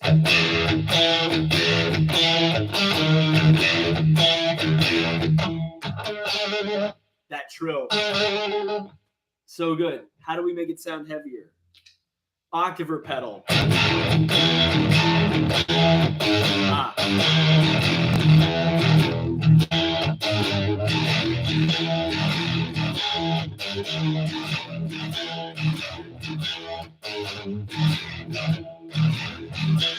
Really gotta get into that shit, man. Get the octaver pedal on there. I used for this one, I used a Boss Harmonist. My Boss Harmonist is broken.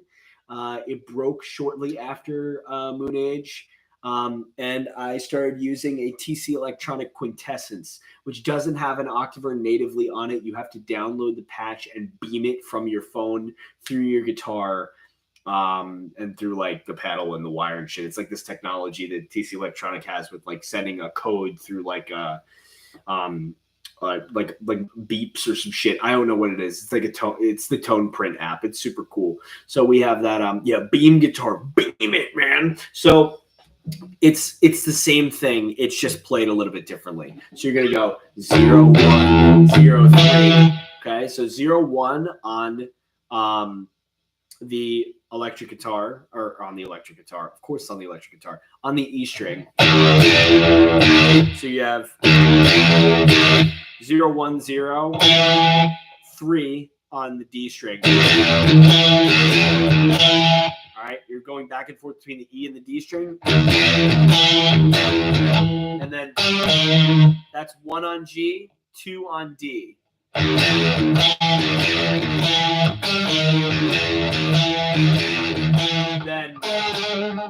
that right there is 2, 1, trill to 2 on G.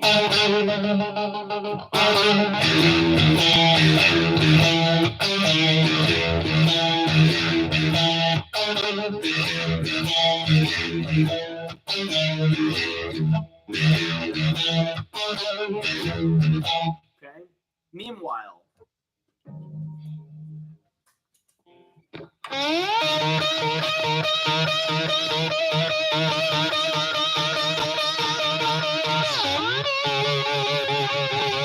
the classic shit that you hear in heavy Hylics vibes, right? In heavy Hylics pieces specifically, that's a big stick. It's the battle. It's the big battle theme, right? That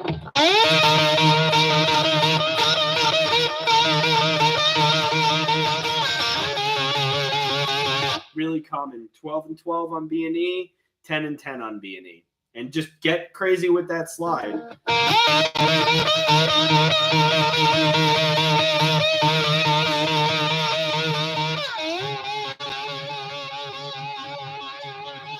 Okay. Love slides, such a nasty tone. Yeah, specifically the brass. Specifically the brass tube slide. The glass sounds different. Listen to how different the glass sounds.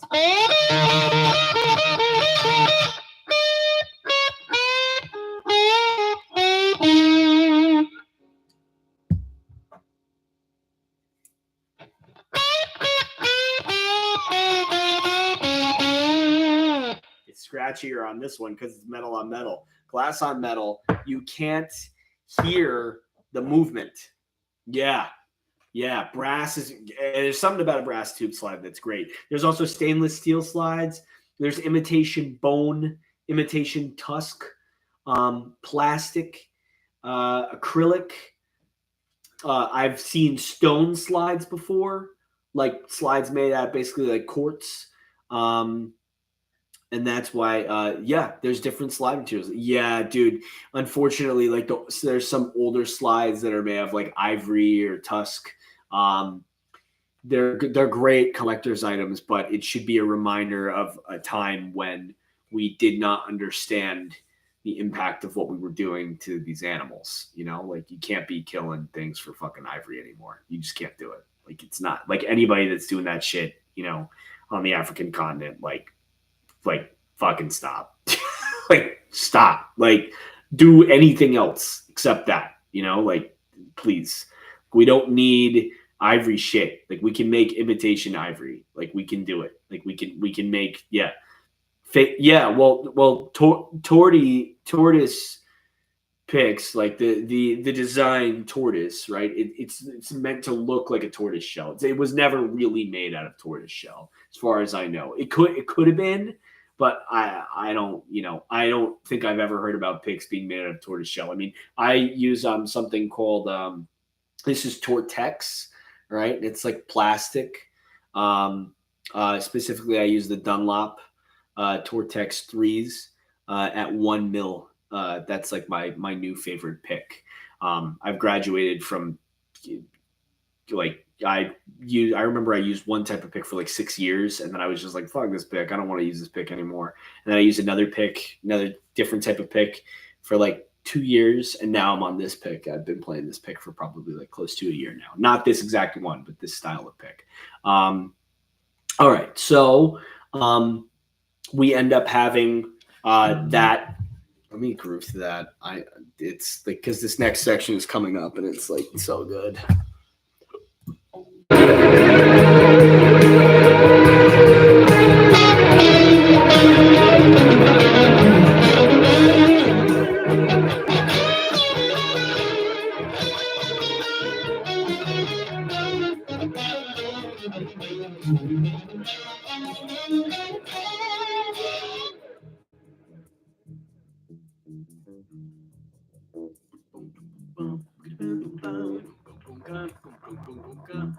Mason doing that.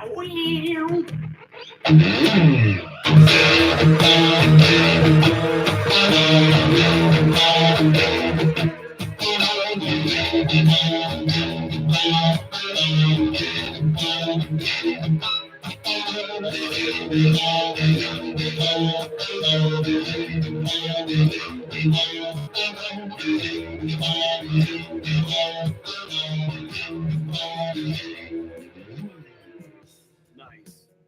This is like the best thing that I've ever fucking written ever.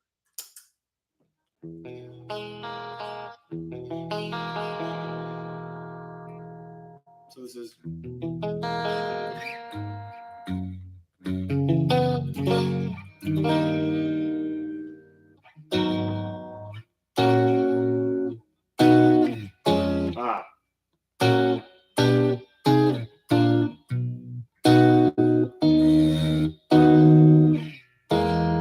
so this right here is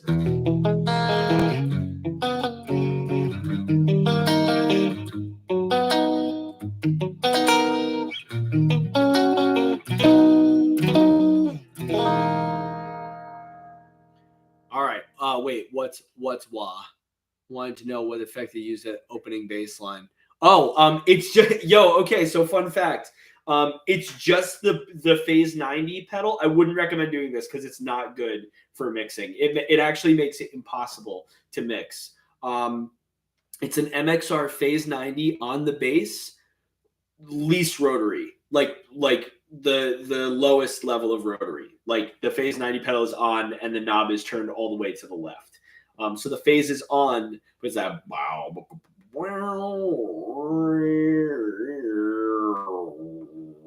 Yeah, so it makes it impossible to mix. Like I would not recommend doing this for any bass line. I would do it for guitar parts. It thickens out your sound a little bit. The bass is so fundamental. It almost like needs to be untouched. I've heard of people doing clean bass and then like adding a little bit of distortion to the bass to make it to sound a little bit more, like give it a little bit more power. But I would not put phase on a bass, period. You could put chorus on a bass. That would sound cool, but don't put phase on a bass. It's not worth it. Yeah. All right. So you have this F major open B and E, which we have. G major, so same shape, except we're going to play a G sus chord. So this is index finger across 3. Okay, ring and pinky on 5 of A and D, middle finger on 4 of G, but you're going to take your pinky and drop it down to 5 on G to supersede the middle finger. Okay, so we have F, G. This is an E in first inversion. So it's that, but it's being played here. Okay, so your index finger is going to go across 4. So we have, for the layman, this is an E major with a G sharp in the bass or an A flat in the bass, which you're gonna read as G sharp a lot of time. Okay, so this is 4, 7, 6, 4, 5, 4. There's that A minor 7 add 9 again. Then we're going to take that shape that we just played, the first inversion major chord, and we're going to move it up to fret 7. So now we're at 7, 10, 9, 7, 8, 7.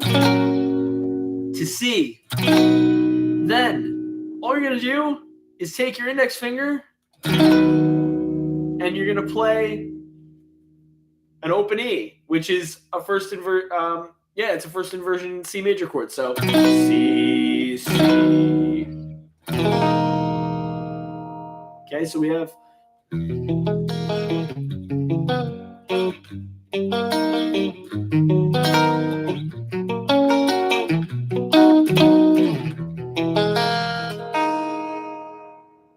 okay, then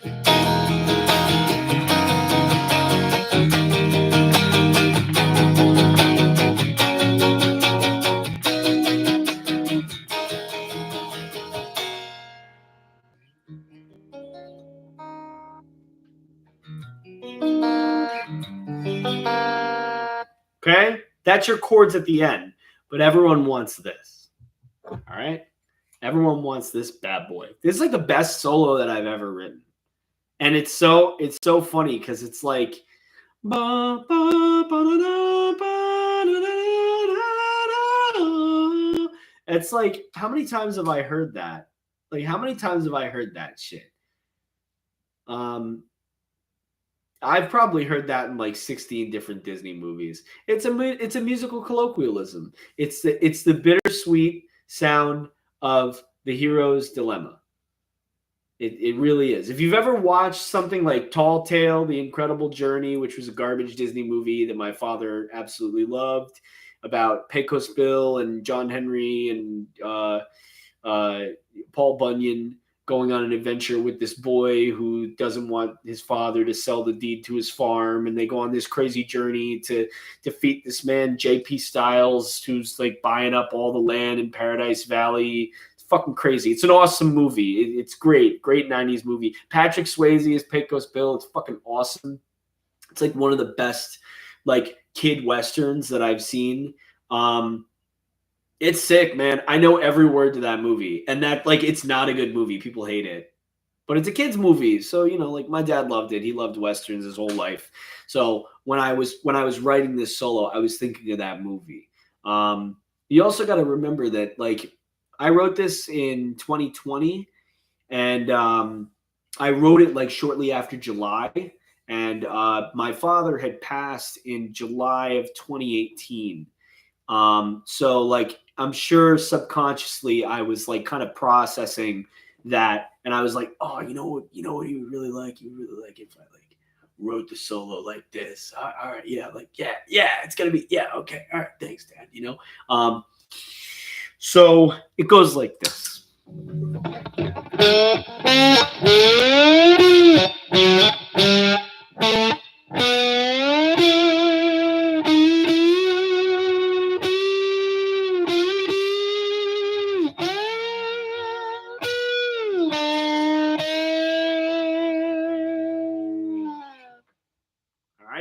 So, how do we do this?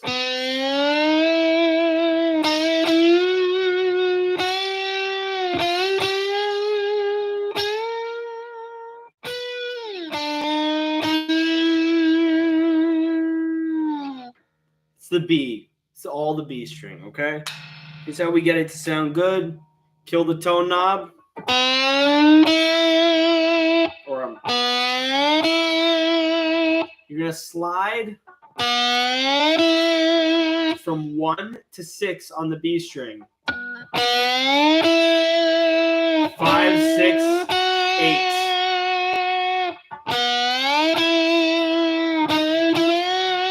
Then you're going to move up a half step to 9.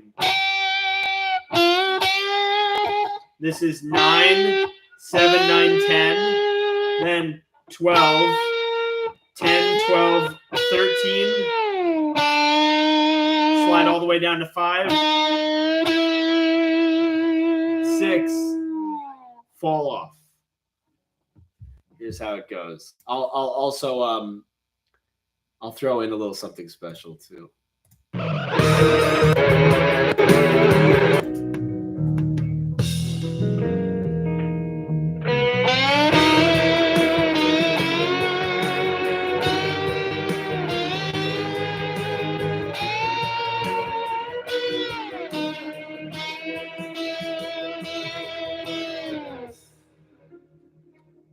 Yeah. All right. So, why did I throw that in there? Why did I throw that in there? At the end of the day, Wayne has a job to do. He has a job to do. And that, I empathize with that a lot. Because there are some days where it doesn't matter. It doesn't matter how much positivity is getting pumped into you. It does not matter. You are going to have, fuck it. You're going to have garbage days. But the moment that you realize what your purpose is, that's that motif for me personally. That is what that motif is. It's soaring. It is lifting you up out of your fucking personal trench. It is bringing you back to life. It's getting you out of bed. It's getting your teeth brushed. It's getting you showered. It's revitalizing you. It's Wayne's theme, but it's also my theme, and it's your theme too. If you feel something when you hear that part of the song, then you got it. That's the point. It's supposed to make you feel like you can do it, like you can keep going. And then guess what? It puts you right back at the beginning of the song. It's tragic.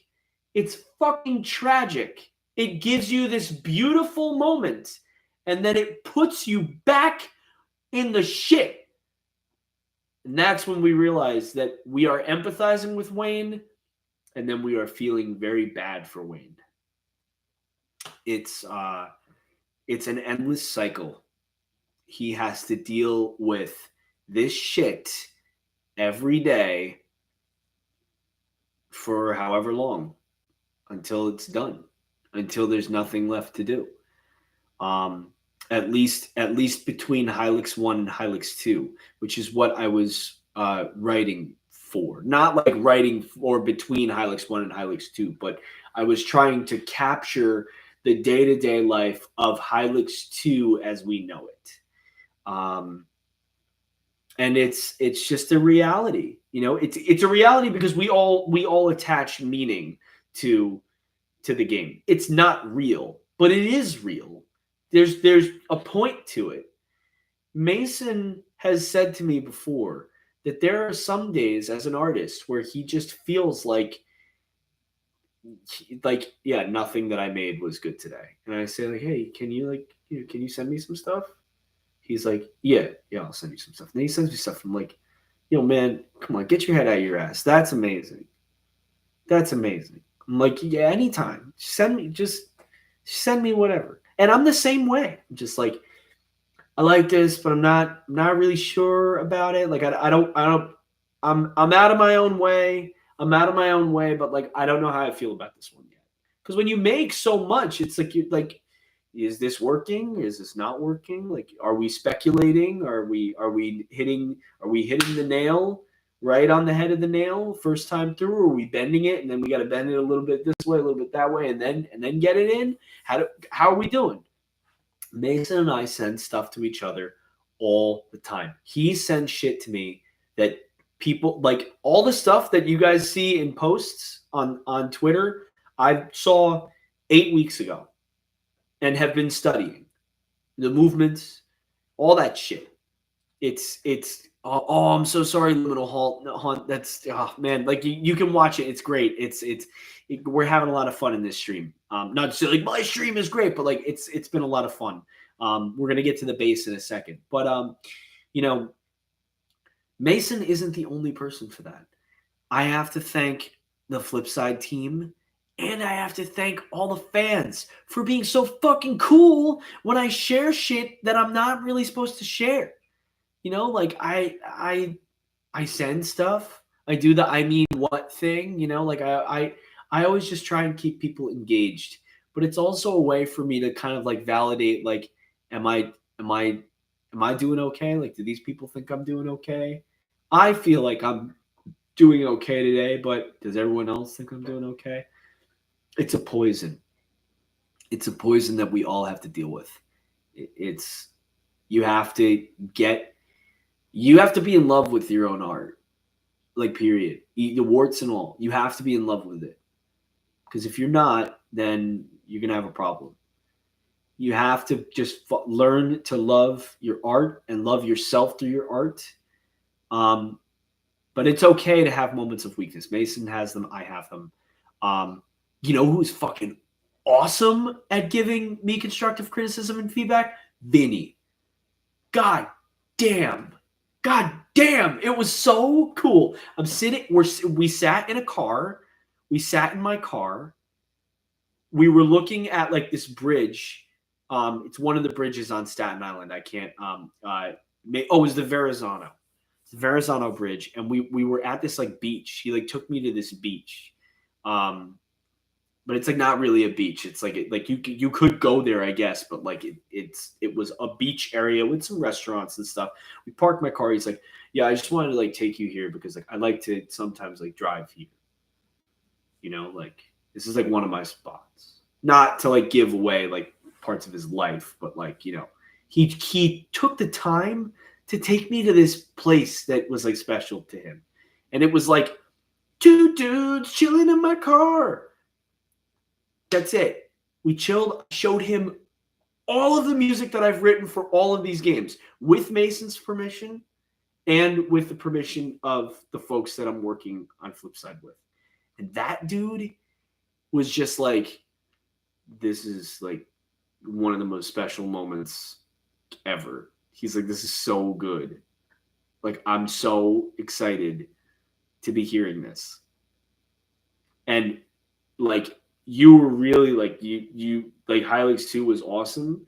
He's like, but when everybody hears this shit, they're not like, it's going to make Hylics 2 look like a fucking warm up. And I'm like, that's because Hylics 2 was a warm up then. It was a total warm up. And this was after I recorded for Redvox. So I was like already feeling pretty good because we had a good session. They were happy. They were happy clients. You know, no money involved. They just wanted me to come out and play. And I said, yeah, I'll drive out. It's all good. They were like, yeah, you come play on the record. I'm like, I'd be happy to do it. Let's do it. Because you got to make shit. You got to just make shit, man. People are going to listen to it. You're going to get paid in spiritual energy, not like, oh, you know, like, oh, I'm receiving energy through fucking rocks that I'm wearing in my pockets. Like you're receiving kindness. You're receiving positivity from other people. That's spiritual enough. It's experience. Vinny was awesome to work with. He's still awesome to work with. I've also been talking a little bit with Hot Dad. That guy's, I like that guy a lot. He's super cool. I love talking with him. He's such a nice guy. I try to talk to him like once or twice a week. He's awesome. Great to talk to about music because he's a video game composer too. He did a bunch of music for Hypnospace Outlaw. He's awesome. It's great. Hot Dad. Yeah, Hot Dad. Yeah, he's so good. Yeah. I love his streams too. They're like a little raunchy. It's definitely not for youngsters. But if you're 18 plus and you want to see a really funny stream, it's highly entertaining. It's just unhinged, like great comedy. It's really funny. At the end of the day, if Hot Dad's streaming and I got nothing, like I'm literally like brain dead, I'm turning on the Hot Dad stream. Fuck it. Let's do it. Okay, so we end up having that.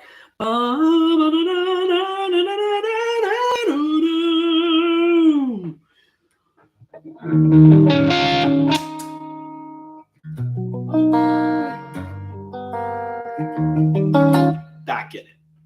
All right. Bass. We're at the 2-hour mark. We're about to do bass. All right. Hold on 1 second. The cycle continues. Guitar. Bass. Oops.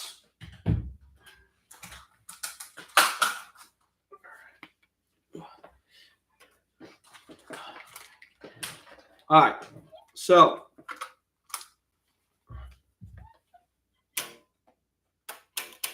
I'm like, why am I not getting any sounds? Because you didn't plug in, dummy. You didn't plug in, you dummy. All right, so I got to go into my DAW here, and I got to fix.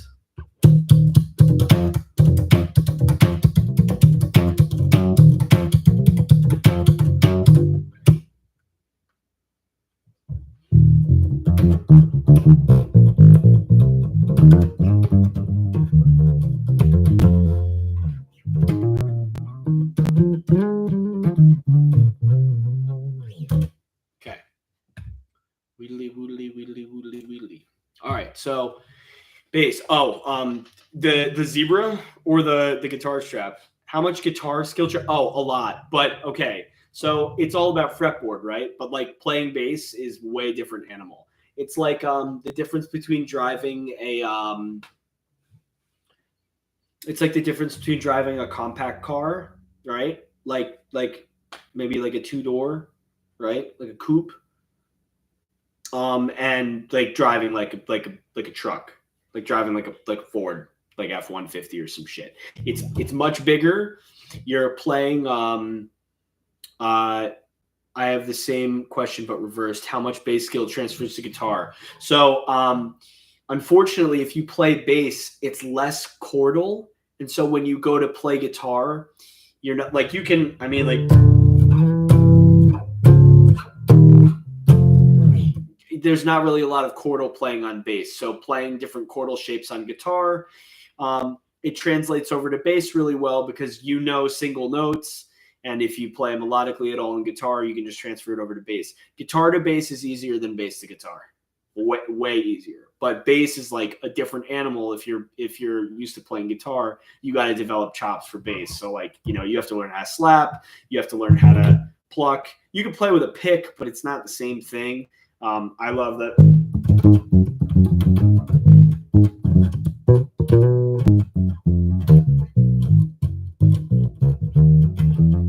Yeah.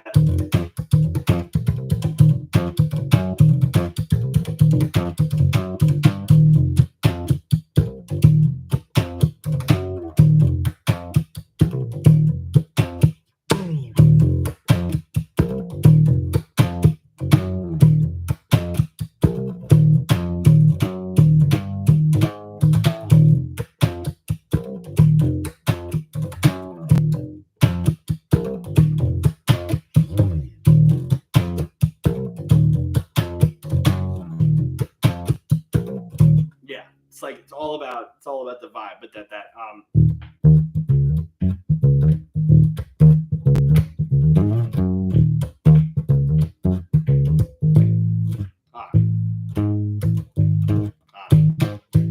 I don't even remember how to play it. It's fucking crazy.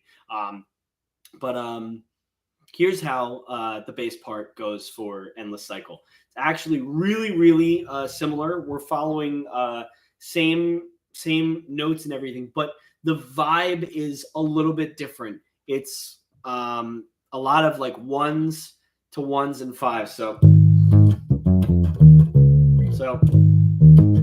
1-5-1, 1-5-1. It's a lot of like what feels like power chords or what feels like bar chords on guitar is on bass. Right? Also, it should be noted that this is the 4-string that I played on Hylics 1. This is not Hylics 1, Hylics 2. This is not the bass that I'm using for the next Mason Lindroth game. It's also not the bass that I used for Flipside. So Hylics 2 has a very special... This thing is from 1980. This is a 1980 PV Fury. And much like those garbage horror movies that we talked about, how we love them, but they're ass, I love this bass. It is a total piece of shit. It is fucking awful, but it sounds sick. It's like stupid. I mean, like, I'm not like a great bass player or whatever, but like, you know, this feels really comfortable to play.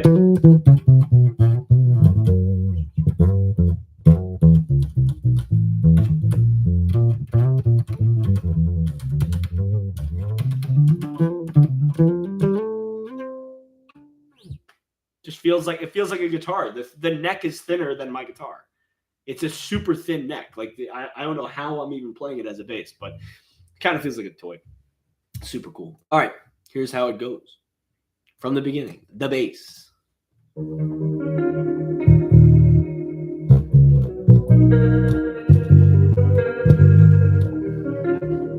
yeah.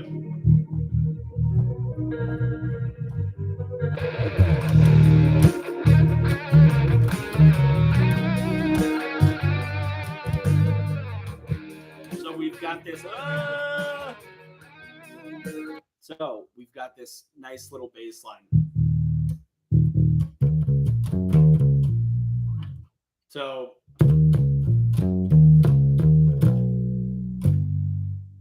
that little. So E, and then that's on the A string, 7, 5, 7 on E.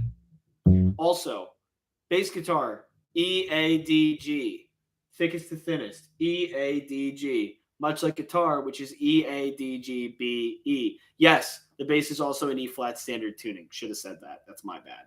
So we've got a little bit of E, a little kind of syncopated, you're following that bass drum, although I played following a bass drum track, and then I just clicked smart drummer, like, you know, follow the transients of the bass. And since I'm playing with a click track, the bass drum just lines up with the transient of the transients of the bass. And so then your bass drum is going boom, boom, boom, boom, boom, boom, boom, boom, boom, boom, boom, boom, boom, boom, boom, boom. It's following the transients of the bass. I didn't write the drum part that way. I just programmed it to follow the bass part, which I wrote to follow a drum track that existed in my head that wasn't there to begin with. So we've got that right there is a nice little pentatonic lick. 7/5 on A, 7 on E, 5 on D, 7/5/7. So we have bum bum bum bum bum bum bum bum bum bum. Or you could. I use my index finger and my ring finger because that's how I would play it on guitar. It doesn't really look all that great on bass. If you're struggling with your splay, use your index finger or your pinky finger. It's easier to play that way.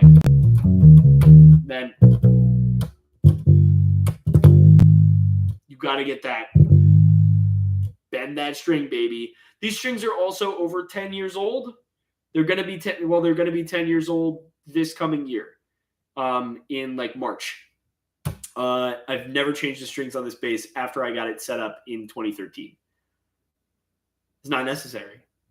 These bass strings are fucking awesome. The funk is in the gunk, baby. I keep the strings clean. They're dead as fuck. I love it. That's the vibe. Steve Capecci, the funk is in the gunk. Sketchy Capecci. I'm gonna like say like, yo, skip to like 2 hour mark. 2 hour and 1 minute mark. I like drop your name. Steve was the guy that I worked with at a music school a long time ago, and he taught me a lot of really, really important stuff about bass playing. He went to Berkeley, cool dude, really, really nice guy, great bass player, really true to himself, amazing reggae bass player, like probably one of the best reggae bass players I've ever heard in my life. So you've got 3 on A, which is C. C to A flat or G sharp. I do that a lot, a little triple pluck, but bow. Into that bend. Bend that G sharp up. So.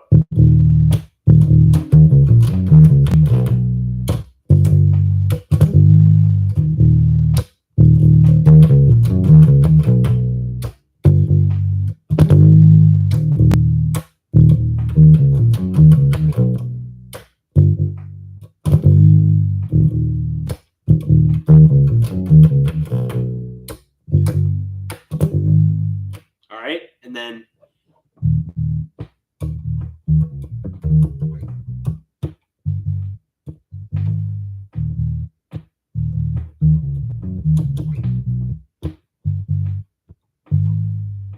same thing, palm mute if you can. Play with your thumb and your index finger.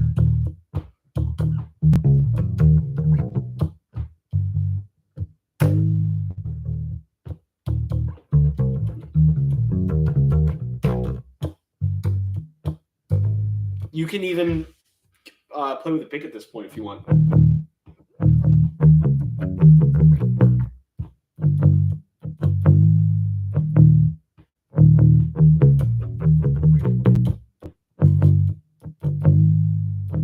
Yeah, you know, you can hear that the pick is.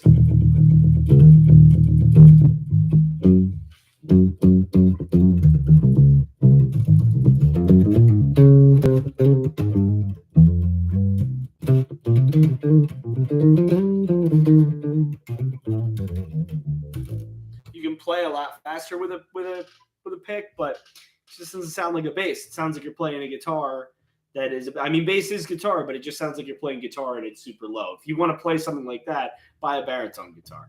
But anyway, That's your vibe, like for most of the song, right? So you've got that.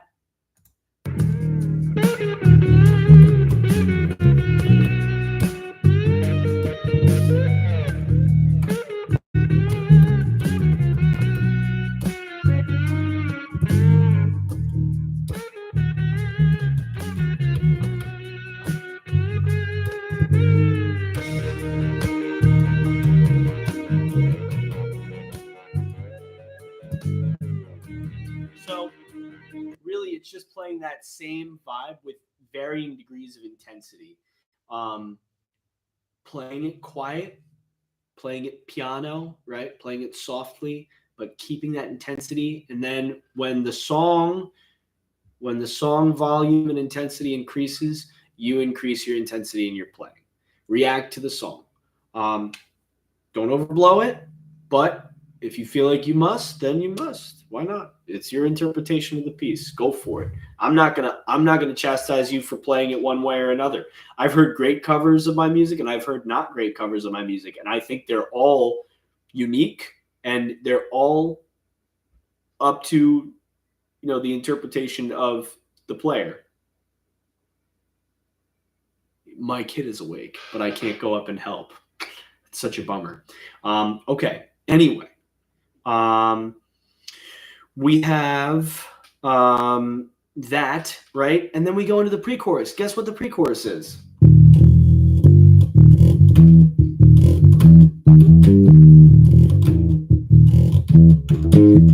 It's the same thing. It's the same thing. That's why it sounds so heavy. You can play with a pick.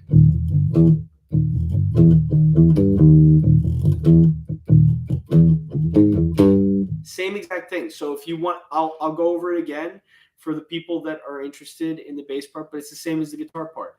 0, 1, 4 on E, 3 on D. And then that right there, 2, 3 on D, 1 on G, 2 on D. So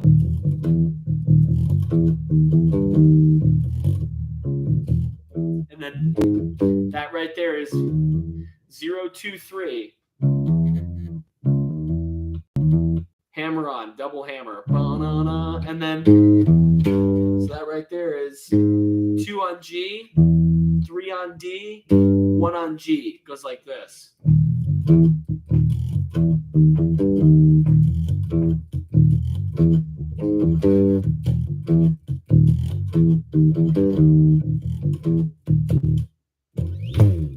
Those are super important. That's big in Hylics. All you're doing makes me look like a metal hobbit. Oh yeah, because of how big it is.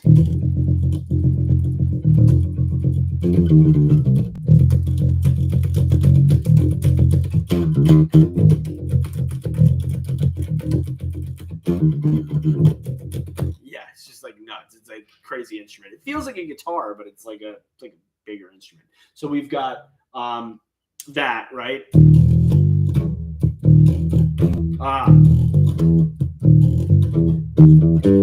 That tickle, that tool tickle.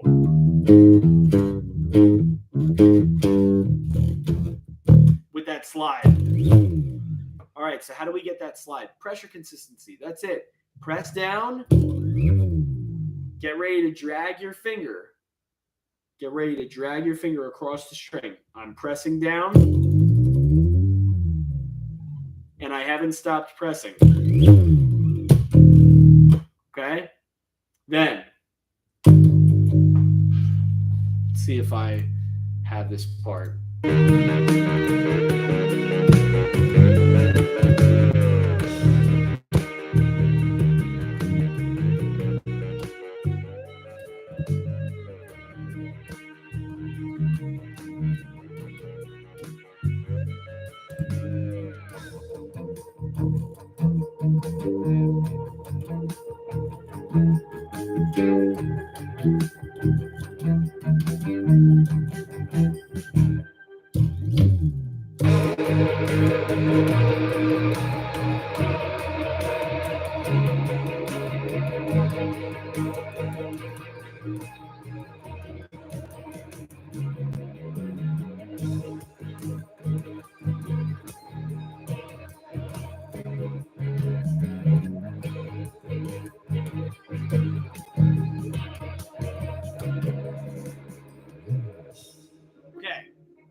So, bass part is probably the most important part of that chorus. How we're playing it.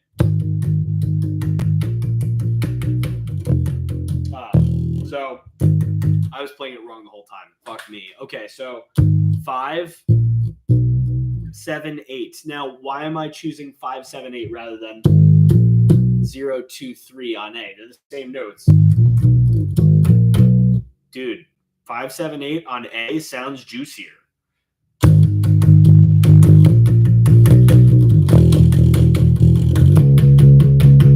Okay, so what we're playing, 5, 7, 8, 1 on E, 5 on A, or little pentatonic shape, 5, 7 on A, 5 on D. So it's just a trade off of 5s and 7s. So you've got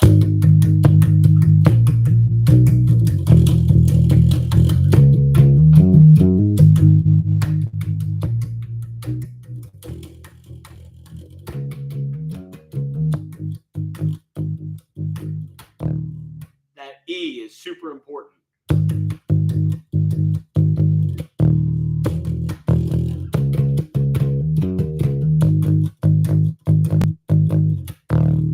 You have to match that. You have to match that rhythm. Otherwise, you're going to miss it.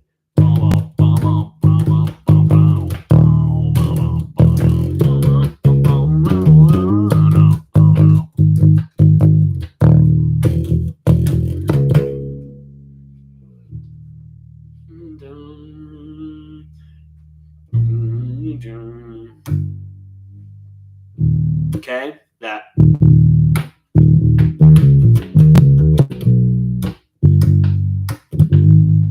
Same thing. Going back in. All right.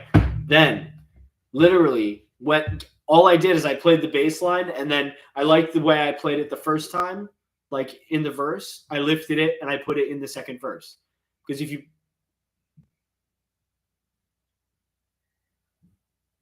I guess my kid is like having like a really bad time upstairs. Let me just check. To see what's going on. Oh, she's having a night terror. That's what happens. Eventually we'll get past it. Oh, if you can hear her screaming, she's really wailing up there.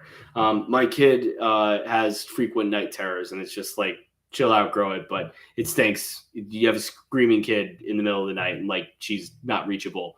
Like her brain is just like, body's awake, brain is not awake. So it stinks. Hopefully that screaming isn't too unnerving to listeners. So anyway. What do we have all about when I'm just letting her work through it? It's taking a long time. Yeah. Okay. Well, we're getting close to the end of the stream. Yeah. Oh, you can't hear it on your end? Okay, cool. That's great. It's like loud on my end, but it's okay. So we end up playing the same thing for the verse and the chorus. It's the same thing. The only thing that changes is the guitar part and like adding Mason, right? Okay, we're going to fast forward in the song. I'll do some Q&A as well at the end. We'll see what happens.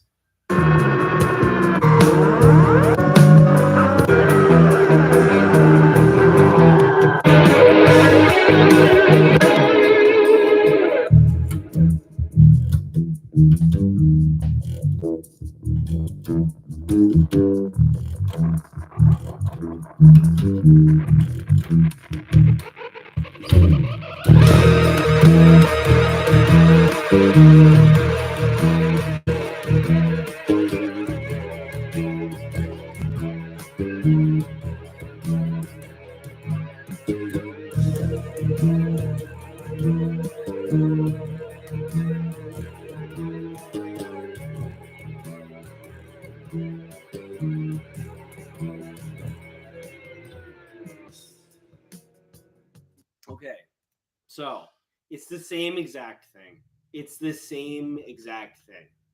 Right? Literally, it's like before with the guitar.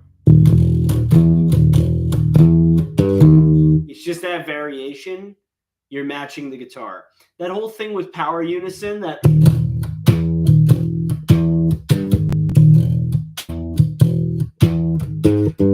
that's like a Rage Against the Machine thing.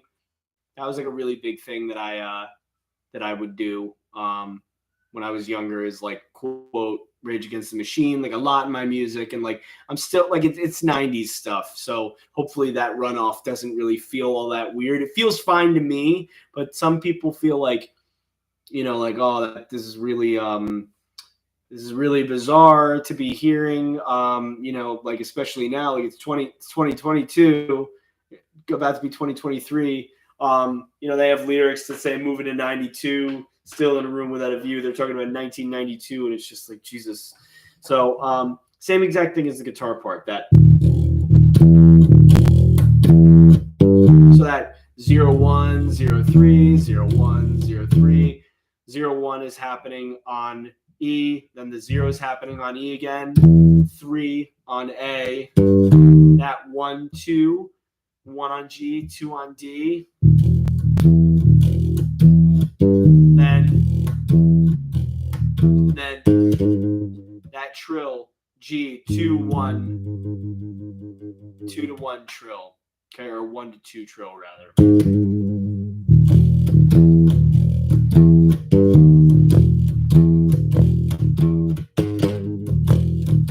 Yeah, then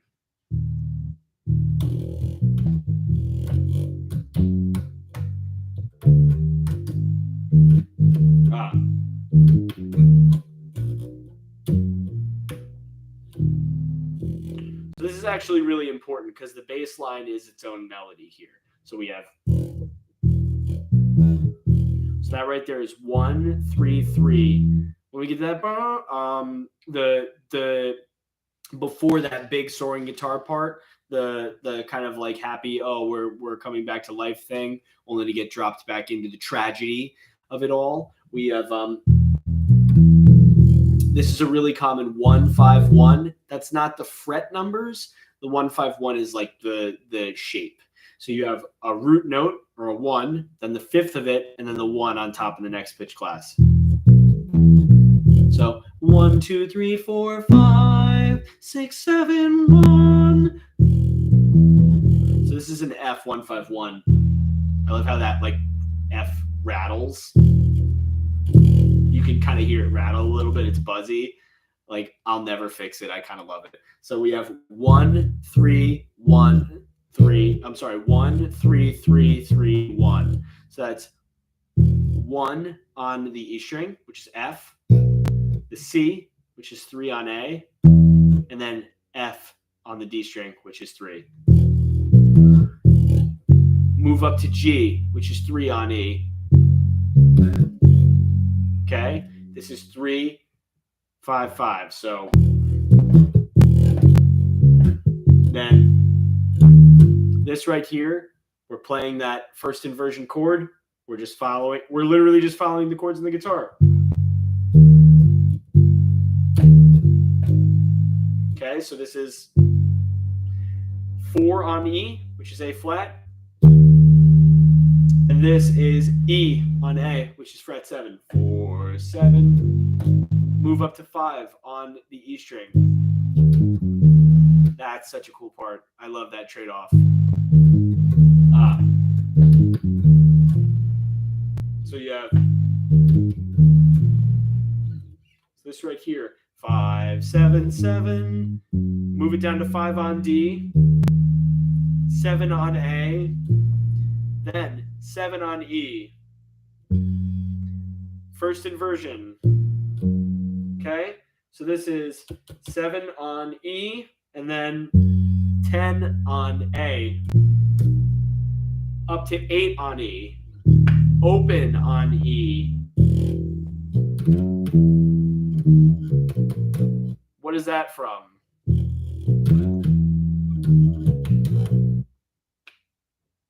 It's literally like from boom, boom, boom, boom, boom, boom, boom, boom, boom, boom, boom, boom. It's like something that like I put in a bunch of Hylics songs. It's in It's in the Samsnosa piece, as your memory. I think it's also in That's a Big Stick.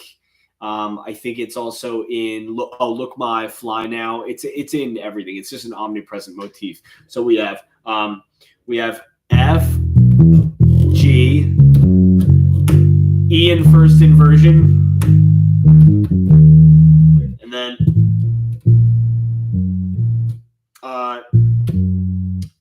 Neek.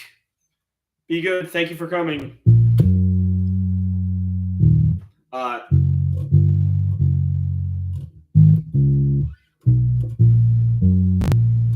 This is a G in first inversion. Moving up to C, open, which is E, F. And then this lick right here is... Okay, so it's very similar to what we played before with the 1-5-1 with the F. It's going to be 1 on E, 3 on A and D, but you're going to slide up to 5 on the D string, back down to 3, and then 2, 3, 2, 5 on A, 5, 3, 2, 3. Yeah, so let me play that in slow motion. 1, 3, 3, slide up to 5, 3, and then 2, 3, 2, 5, 3, 2, 3. Moving from E to A to D. I'll play it in slow motion one more time.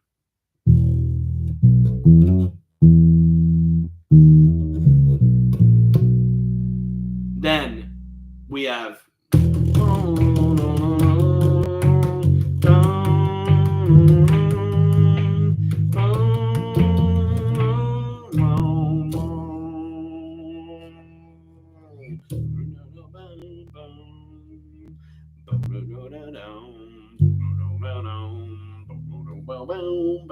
right? We're back in it. So those notes at the beginning are just E, which is open E, 3 on A, 4 on E. Kind of like a super weird sounding. It's weird. It's just following the root notes of the chords that are being played in the guitar. So anyway, that is the guitar part and the bass part for all of Endless Cycle. We're at 2 minutes and 22 seconds. I'm just going to make sure that my wife isn't getting totally destroyed. Yeah, a bad one. I'm just letting her work through it. Yeah, she knows that I'm at work right now. I wish that I could help her, but it's a night terror. Like there's nothing that I can do to help. The baby just has to get through it. It's nothing that we haven't dealt with before. Okay, so Q&A. If anyone has any questions, this dirty old bass. Yeah, night terrors do suck. I haven't had them. I've had panic attacks for most of my life, and I've woken up from I've woken up in a panic attack before, but I've never had a night terror that I know of, and no one's ever told me that I've had a night terror or whatever. Okay, Chuck, how long are we doing this multiplication bit? I mean, it doesn't have to go on for any longer. Like, I'm obviously not. What am I going to do? I'm going to call everyone off. Like, everyone can switch back to their what's it called? Their main like whatever their main profile picture is, their main identity. Like, you can do whatever you want. I think this bit has been really funny. Honestly, I'm more like, it's very endearing to see like the pyrocynical post.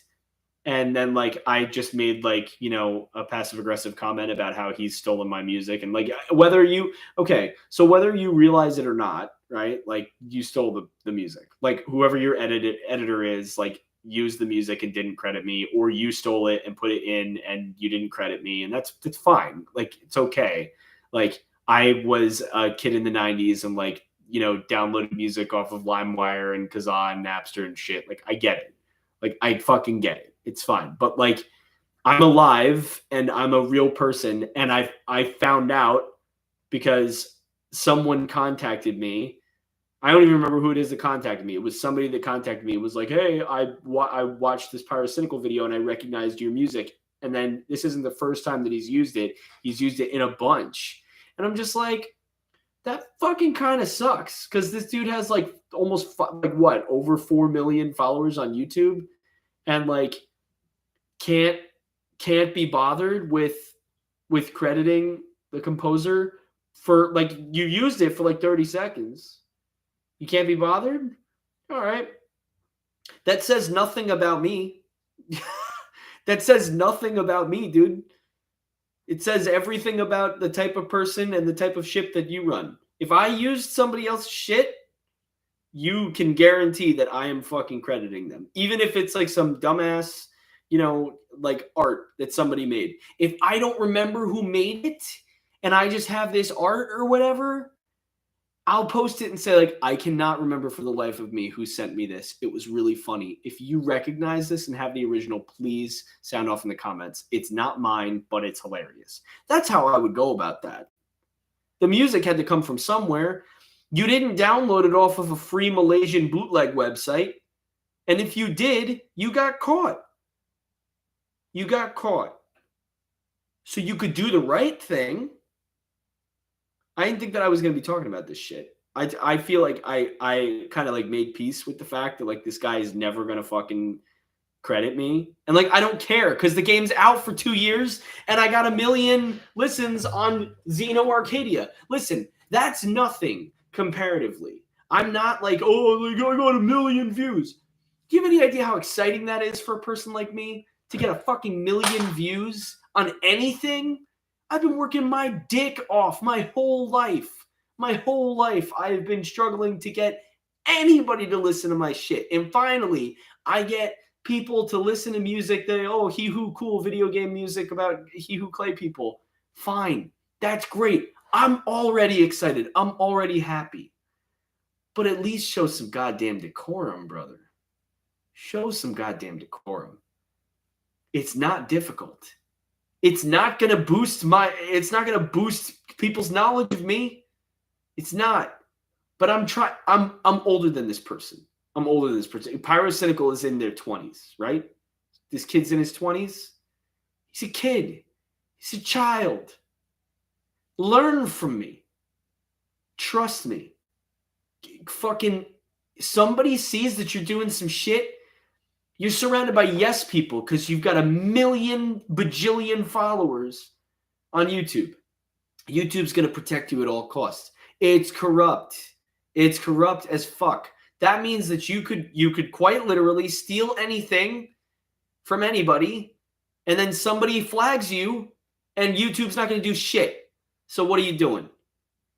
YouTube's not going to do anything. YouTube's not going to penalize you. The court of public opinion is going to chastise you, of course, but who cares? You're getting paid, right? Do the right thing. It doesn't, if it's not me, then credit the next person that you steal from. If it's not me, at least help the next person that's after me.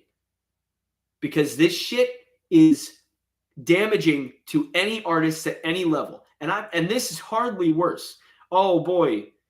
You used my song so fucking quietly in the background of your video and you didn't credit me. This is hardly the worst shit that I've dealt with. I once had to deal with somebody stealing my fucking song and putting fucking Xeno Arcadia. No, not Xeno Arcadia. Prevailing Westerlies. Putting Prevailing Westerlies into a mod in Roblox. And then that song and that mod became super popular. And then I had to figure out who took the song and put it in their mod. And then that got re-uploaded onto YouTube and went for 2 weeks or like a month or something like that. And I didn't fucking know about it. And it was being advertised to people as the Bear song from Roblox mod for a specific mod called Hylics. And it was my song. It was the full thing. And I was like, you got to be fucking kidding me. Reached out to Sex Find Pro. It's classic. Yo, can I boot this person? Hide user on this channel. Can I? Yeah. Yeah. No, you're gone. And remove. Goodbye. Yeah. Suck my fucking ass. Dude. Yeah. It's literally probably somebody who's like, yo, Chuck's talking shit about pyrocynical sexfine.pro. Dude, get out of here. Come on. I'm getting super popular. Yeah, let me tell you something. Here's one way to deal with it. Every corner of the internet has bots. Every corner. Here's one way that I deal with it. I was talking to the kids in the Flipside server too. It's so important to understand transparency. If you simply share enough about your life, not too much, because you don't want people to know, like, I'm publicly listed, so it doesn't matter. Like, I run a small business. I own a house. I'm publicly listed. Like, you could like, Google exists, and Google's not really your friend. They were worried about this in the 90s and the early 2000s. You know, like, oh, anybody can access your phone number. Anybody can access your address, this, that. If you're kind and you're just a chill person, 9 times out of 10, people are going to leave you alone. Then you got sexfine.pro, which is either a bot or some, dickhead, right? Whomst. Yeah. And I mean, it's just like, just be transparent. People know that, like in the middle of the stream, I was just like, oh, my kid's crying. People know that I have a kid. I have a family, right? Like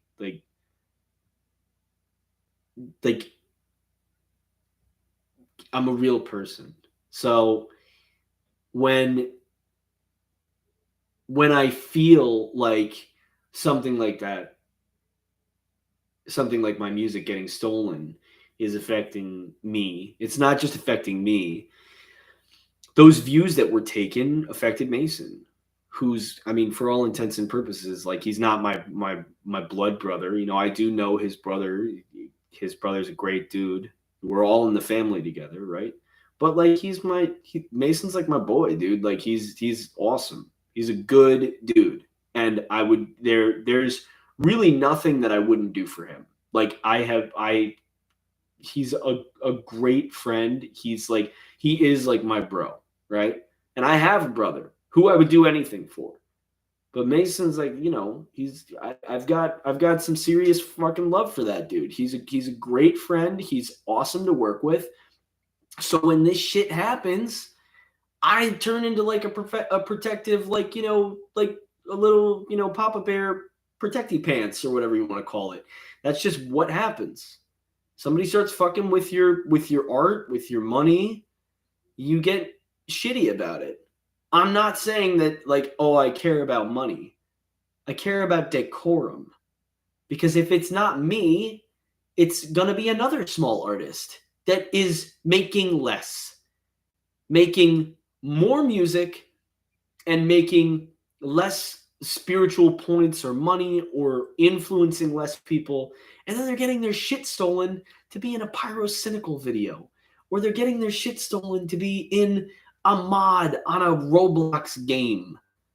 It sucks. It sucks. Getting your shit stolen sucks. Getting your stuff put in memes, hilarious. Because 9 times out of 10, those people making the memes are crediting the fucking shit. They're going to say, oh, song credit goes to Chuck from Hylics 2, or song credit goes to Mason from Hylics 2, or Hylics 1, or whatever the meme is, pertaining to Hylics. I have to say that it has shaped me into a person that is prepared for anything and everything when Flipside launches. And it's helped me explain to my team that we're gonna fucking, we're gonna go through some shit. Slurp. Oh, did you just get here? Oh, I've been streaming for like 2 hours and 30 minutes. The songs are done. But yeah, I'll tell you this much. It's important to has Pyro ever said anything about the song? Has he ever replied to you at all? Hell no. Hell no. And I have sent super professional emails and DMs. I found the email like to his people, and I sent all of the excerpts that I have saying like, here's my song appearing in the video. Here's a screenshot of your of nothing yeah, there's nothing in the description that indicates that the song is mine and that it's from the game, and there's no link to the game, there's no link to the developer. It's just like, has never said shit, and it's such a fucking open and shut case. It's such an open and shut case too. But YouTube protects this shit. It's like, oh dude, you're screaming and moaning, or you're pissing and moaning over your song that gets used for 18 seconds. Fuck yeah, I'm gonna piss and moan about my song getting stolen. And okay, let's see this. Let's see this shit. Let's go. Let's see how fucking, how many views. Pyrocynical. Here's the video that he has. It's Pyrocynical. It's in the Russian Mr. Beast video where he discusses Russian Mr. Beast. And it's in his Mr. Beast clones video too. 4 million views a year ago. 4 million. 4 million. Bro, you're making so much money. You could have hired me to write novel music for you. If you liked my music that much, you could have hired me, and I would have charged you like $200 for like 30 seconds of music that was sick and unique. And instead, you just stole some shit that you liked and you put it in your video, or your editor did, and you can claim plausible deniability. And YouTube's gonna protect you because you're huge. Because you're fucking huge. I'm sure that feels great. like, oh, cool. Like your YouTube, like, dude, it's not like running a small business. It's not like running a small business. You work for a network, a YouTube network, and you work for YouTube. You don't like, there's no ownership. There's no ownership of anything. Clearly, there's no ownership. There's no ownership of the song that's mine. There's no ownership or accountability of the fact that it's stolen. Even when I reached out, there's nothing. There's nothing. And it's so fucking sad too, dude. And dude, this is not I'm not gonna like start a war over this. Like they're not gonna do anything. That's the thing. Is like, if anyone's gonna take like this whole video out of context or whatever, like if this like reaches like internet news or whatever, like Chuck Salomon of Hylics blast Pyrocynical in internet drama, dude. Watch the rest of the video. We'll cherry pick this part of the video. At the end of the day, they don't have to do anything. YouTube doesn't have to do anything, and I don't need to be paid. I don't give a fuck. I don't care. What I do care about is the song was stolen and nobody fucking apologized. Nobody said, oh, you know what? We shouldn't have done that. You know what? We'll remove it. We'll edit it. I don't need money. I don't need money because you know what? I know that by helping to say something that I will be saving somebody else a headache later on, because I had to experience the headache of having my shit stolen and dealing with it. Oh, so your shit got stolen. No one's going to do anything. Sorry, man. It's like, it's stupid. It's stupid. It's so fucking lazy too. You have 4 million views. Bro, hire a fucking sick musician that's better than me to play your shit for you, to write you novel music. That's what, like when H3H3 was huge, they had somebody who composed the music for them. And it was cool. It became an iconic part of H3H3's shit. Have somebody write the music for you. You're making bank off of fucking reaction videos, which in and of itself is bullshit. It's bullshit. I did a stream tonight about my own music, and I had to do it on YouTube because if I did it on Twitch, the AI on Twitch would be like, you don't own this music. Oh, yeah, I do. But Twitch, the AI isn't smart enough yet, so I got to do it on YouTube. You know why? Because YouTube doesn't give a fuck. I can steal from myself.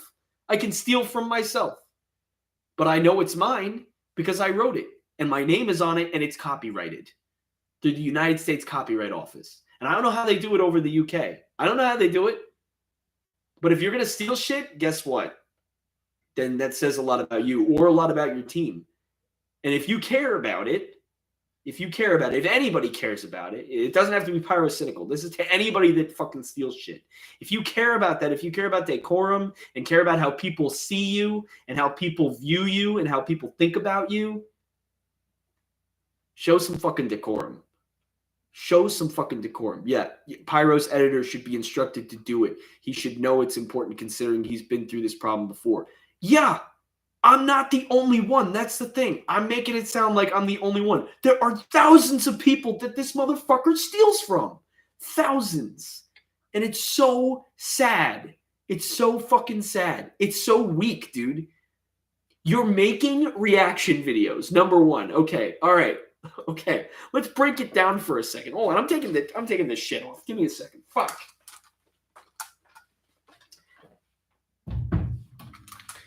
You're making reaction videos, okay? Number one, who was I talking to? I was talking to Hot Dad about this. You're not taking a risk. You're not taking a risk. A reaction video is you're taking somebody else's risk and you are commentating on it. And it's bullshit. It's bullshit. You are fucking lazy. You are lazy as shit. You're not analyzing anything. Sunny V2, great fucking YouTuber. Great YouTuber. He's awesome.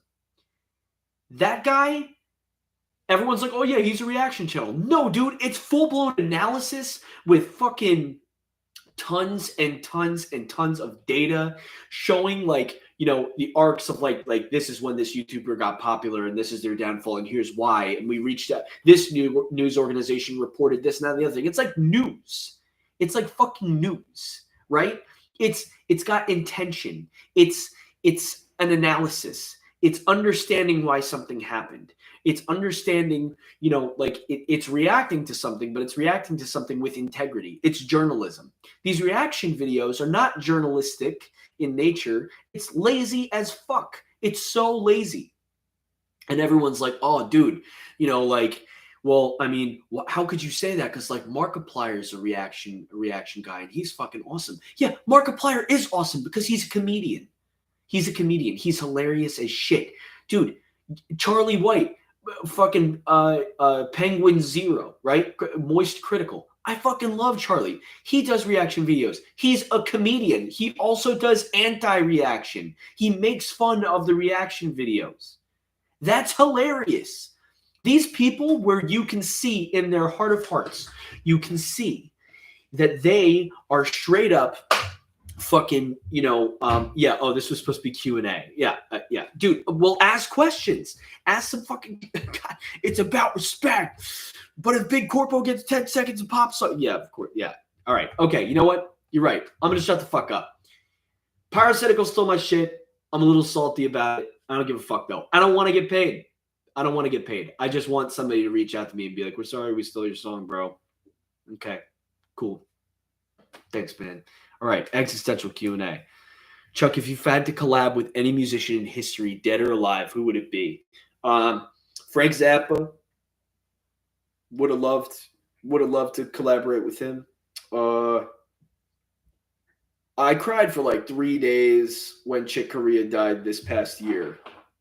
It fucked me up bad. If I could get into a room with Chick, I would have. I would have been really happy. Who else would I collaborate with? I've changed so much. So for me, it's hard. It's hard to say, like, you know, Yeah. Oh, guy who coined the name Moon Unit. Yeah, Moon. Yeah, Moon Unit Zappa, dude. Yeah, Moon Unit. That's right. I just feel like, you know, I've changed so much over the years, and for me, like back in the day, like if I was 15 years old, 16 years old, and someone said if you could collaborate with any musician, I'd be like Sinister Gates from Avenged Sevenfold. Part of me still might want to do that, even though I don't like that band anymore.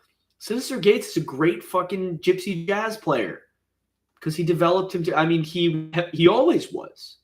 But he shared that piece of his musicianship with people when he was comfortable. You know, um, I don't think there's anybody that I wouldn't collaborate with. Not to delegitimize the question, but there's just so many people with so many great ideas that I would collaborate with. I mean, I've collaborated with a lot of people. I wrote some shit for some kids. They were like 15 years old. They were like, Chuck, can you play the solo on this song? I'm like, yeah, dude, I'll play a solo on your song. Fuck it. Let's do it. What games am I playing right now? I have been only maining Splatoon 3. Only. It's been bad. I've dumped 120 hours into that game so far. It's what's making me happy these days. I have a lot to be thankful for. I mean, I don't want to say that they like it's official, but I've been helping out at my kids' preschool, and I'm like part of the PTA, and they offered me like the vice presidency for the PTA for this year anyway. I mean, like I could get like asked to stay next year because my kid has 2 years, but they offered me the vice presidency for the HSA, which is the same as the PTA, Home and School Associations, like Parent Teacher Association, same thing. I'm happy that people trust me enough to have a positive influence on the overall happenings to raise money for the kids. I've offered to play shows and events, volunteer my time, do talks, do music enrichment assemblies for the kids to make them get energized about music and art as a profession. What's making me happy these days? What music genres do you despise? Let us know. What music genres do I despise?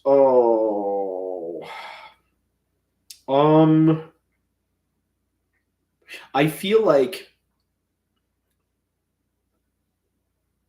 I liked dubstep for 30 minutes, and then I was just like, this is fucking weak, dude. This shit is so stupid. It was completely like lost on me after like 30 minutes. I was just like, nah, dude. And I mean, it's sonic fatigue. It's metal music, but it's electronic metal music. Like that's what it is. And like I was like, if I want to listen to metal music, I'll listen to fucking metal music, you know? And even then, like some metal music is just like, oh god, my ears, like I need to fucking stop. I need to take a break, you know? I like music that has dynamic range to it. Music that I don't like. Honestly, I can't stand trap music. It's not to say like, that like, oh yeah, it's a subgenre of hip hop and like Chuck's, like Chuck is a white male. Why would he listen to hip hop, bro? Like I was hooked on To Pimp a Butterfly for like 2 years. And then I was hooked on Damn for a while. I love Kendrick Lamar. Old school, like I mean, I grew up in like the Eminem and South Park generation. I liked Eminem when I was growing up. I thought he was great. But I also listened to like like early 50 Cent.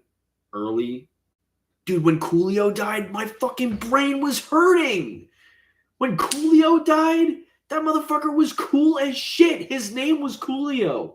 Dude, everyone's like, oh yeah, he probably only knows like Gangsta's Paradise. But when I was a kid, Coolio did the fucking theme song to the Keenan and Kel show, which I used to watch like every day. It was cool. Trap is not hip hop. Trap is like, it's like this weird, like, it's like a Gollum version of hip hop that's not good. And it all sounds the same. It's mumble, and it's all just about like doing drugs until you're dead and like breaking the fucking law. Like there's no like it's not clever. At least old school boom bap and old school hip hop, it was cool. Gibby would watch Sailor Moon, yes. Yes, he would. 100%. But he would not be cool with anybody else knowing about it. Odazier would walk in on Gibby watching Sailor Moon, and Gibby would like fumble to like turn it off on the remote. What's up, man? Link. Dennis Mold for sure watches anime. Dubstep. Second question: are you ready for big run? Yes, I am ready to lose a lot. Would Wayne or anybody in the gang watch anime? Okay, so I think Sam Snosa would have a penchant for Studio Ghibli movies, but only the really like depressing ones. Just because it would be the only thing that makes her feel alive. Dennis Mullen is definitely Dennis Mullen only watches fucking shoujo, dude. Like Dennis Mullen can recite like almost all of like every episode of Uran High School Host Club. I'm gonna say it. Like Dennis Mullen's like, have you guys seen fucking K-On? Like that show is awesome. And Pon Gorman's just like, so like through like a helmet, he's just like, so these girls just play in a rock band, and Dennis Mullen is like, yeah, that's really great. It's awesome. Don't you like it? And Pod Gorman's just like, and I'm just supposed to believe this shit. Like he just like doesn't believe that these girls can play their instruments really well. But yeah, like I feel like Dennis Mullen, if he would watched anime, it would probably be like a bunch of shoujo. Sounds fake, but okay. Yeah. Wayne probably watches like the really obscure animes that like, nobody like Wayne is just chilling, like, watching FLCL for like the 50th time that week. Like, for sure. Like Wayne is probably like, yes, and I empathize with this part greatly. And it's like, like at the start you said you have headcanons for Wayne. What are some of them? So Wayne, I love that one video where someone says Chuck talking about Dennis Mullen in the live stream, and it's just a picture. It's just a clip of what's his name, Willem Dafoe saying, he's gay, he likes classical music, and I'm just like, what the fuck? It's like the perfect meme. It's like the perfect meme. That's the most beautiful thing I've ever seen. For Wayne, in terms of headcanons, I think he's self-aware of the path that he's on, and he cannot stop it. I think he's sad. I think that's why he is the way he is. He cannot stop it.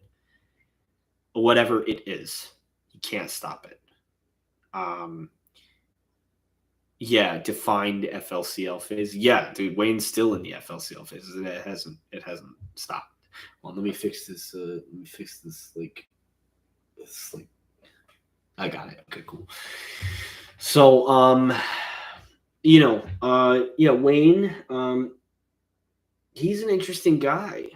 I also think that Wayne is like, the type of person who, like has like, I don't know, like he has like a collection of some sort, like an obscure, like, not seashell collection, but like maybe Wayne collects like, something equivalent to like stamps, but it's like something really benign. Like, oh, Wayne collects like zippers,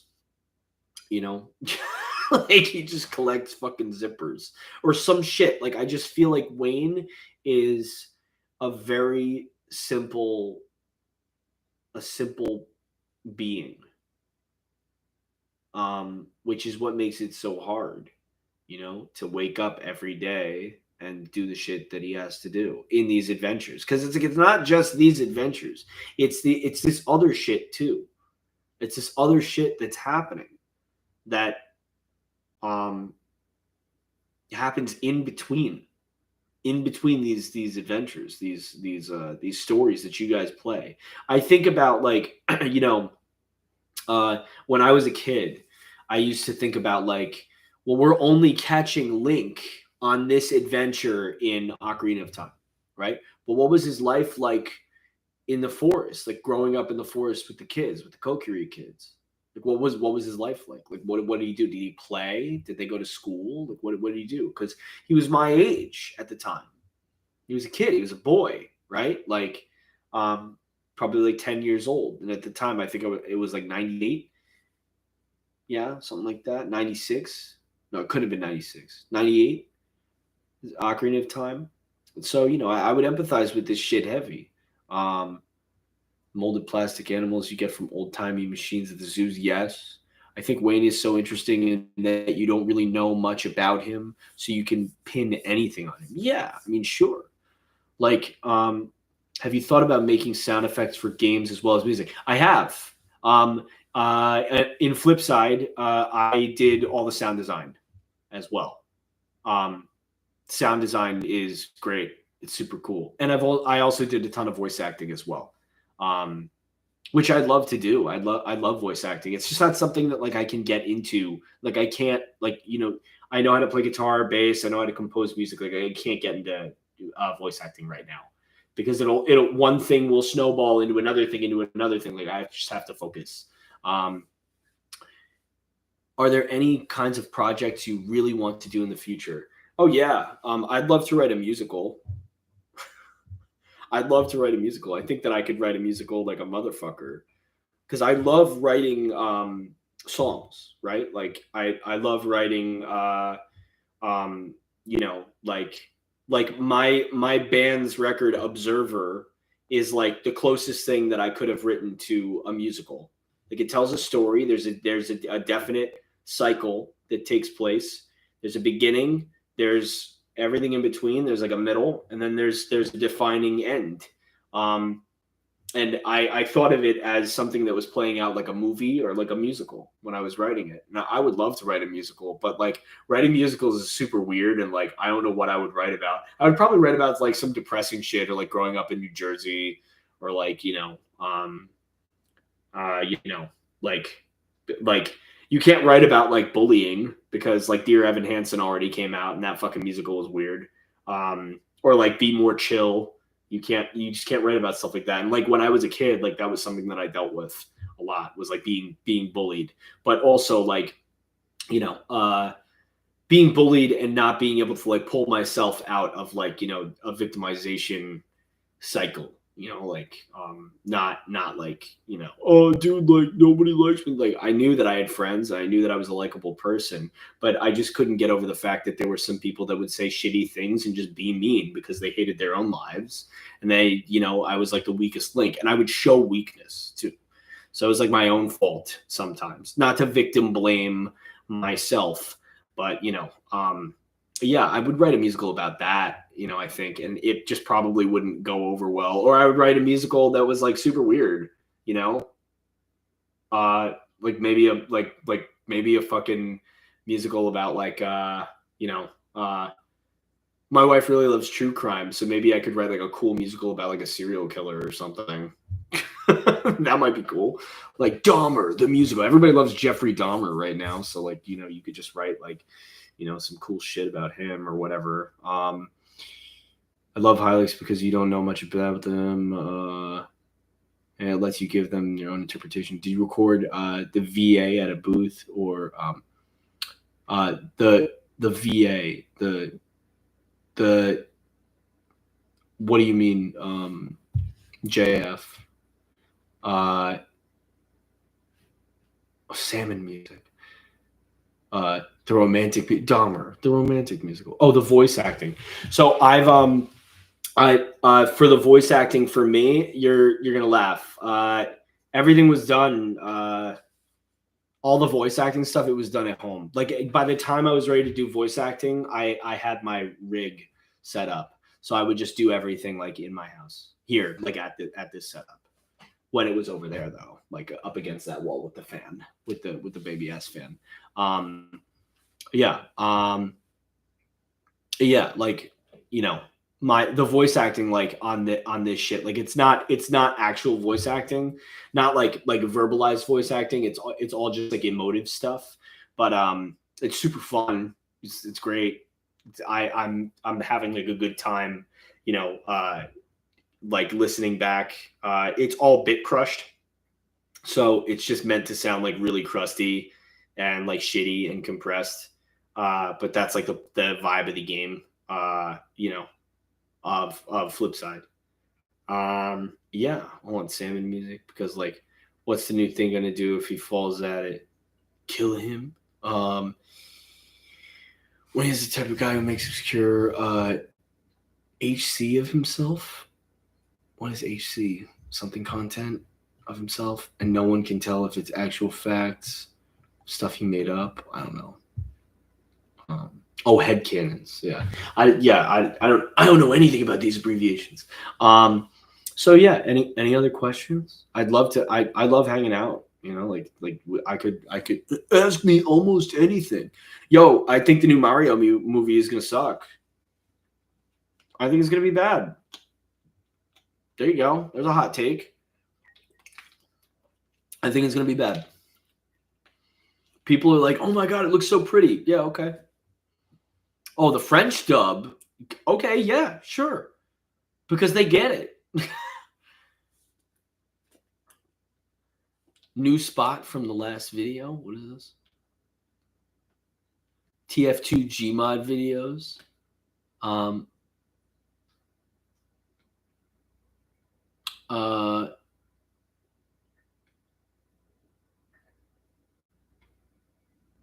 Wait, what is this? New spot from the last video. Oh yeah, no, it's so my new setup is up against a different wall in my basement. I used to be up against that wall in this like cove, but now like I'm facing out in my whole music studio. So this is the room where my wife and I teach every day. And this is sitting right here. This is my this is like where I compose all the music now and stuff. It's an L desk, so this is my wife's side, and I have the long side with like the speakers and stuff. I should rob. My hot take is that I should rob Christ Pratt. Yes, you should rob him. Christ Pratt, though, not Chris Pratt. Christ Pratt, for sure. Kamek's animation is appropriately shaky. Yeah. Oh, I listen. It looks good. It looks great. That fucking voice acting that Chris Pratt, someone was like, oh, well, you know what? It might be that like he wakes up in Mushroom Kingdom and like they brought him there and he like forgot who he was and like we don't know what the plot is yet. And it's like, I doubt it. I doubt it. It's going to be Chris Pratt voice acting Chris Pratt. I will be very surprised if he voices Mario. And if they wanted to have him, you know, be Mario and they were working in conjunction with Nintendo, why couldn't they just fucking hire the guy that's been voicing Mario forever and ever? Why couldn't they just do that? Oh, well, because, you know, he, or hire a voice actor. Hire a voice actor. Chris Pratt voices Chris Pratt. He's not a voice actor. He's an actor, but Chris Pratt plays Chris Pratt. That's what he does.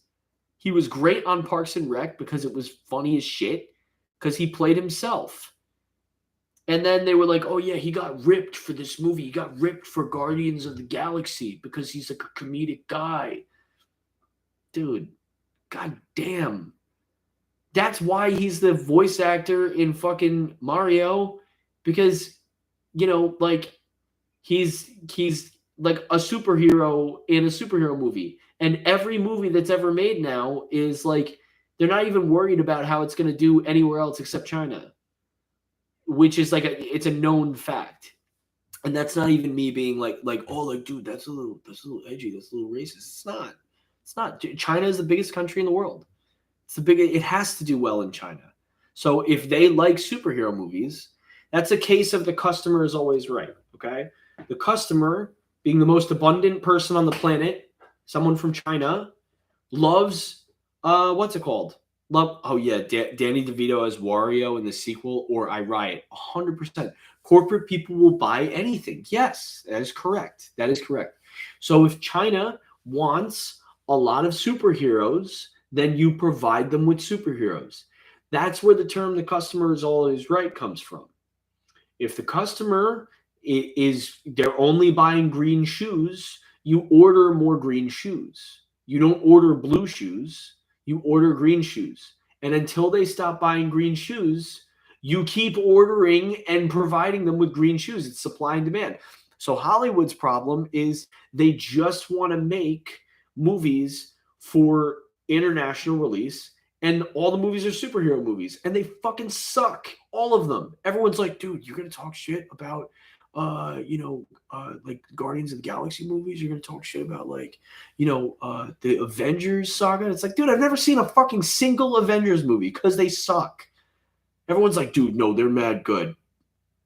It's a superhero movie. It's all the same shit. It's all the same shit. It's the same shit. Oh no, they have superpowers. Somebody with other superpowers comes and fucks shit up. They get into a fight. It's cool. It looks cool. Good guy wins. Bad guy loses. The end. Oh no, we lost some friends along the way. No. You know what I want to see? I want to see a big budget version of one of those like gross Garfield comics, the I'm Sorry John comics, like a fucking crazy horrific version of that. Or I want to see a Junji Ito movie. Everyone's like, no, dude, you don't want to see a Junji Ito like anime. It sucks. Yeah, okay. I like reading Junji. I think that shit's cool. But they get revived in the next movie anyway. Gorefield, yeah, dude, yeah, Gorefield. Don't forget to watch the commercial at the end credits. Oh yeah, for the next movie. Yeah, it's like, I'm here to talk to you about the Avengers project again. And it's like, fuck, dude. God damn it. Do you think Hylics 1 OST will be put on Spotify? Umar, unfortunately, I don't think it's going to be put on Spotify. I had nothing to do with the Hylics 1 soundtrack. I've talked to Mason before about the possibility of putting it on, but I think his mindset is that he doesn't I won't speak for him, but I have heard him say that he doesn't think that music or even that game is representative of who he is now. Because again, we've said, like, I mean, I feel the same way about a record that I released in like 2014. I released Amigos, It's Okay They're Not Listening, like in I want to say like maybe 2013 actually, and I just think it's not good. It's not representative of the musician that I am today. But I recognize what it is, and I recognize that people are going to like it.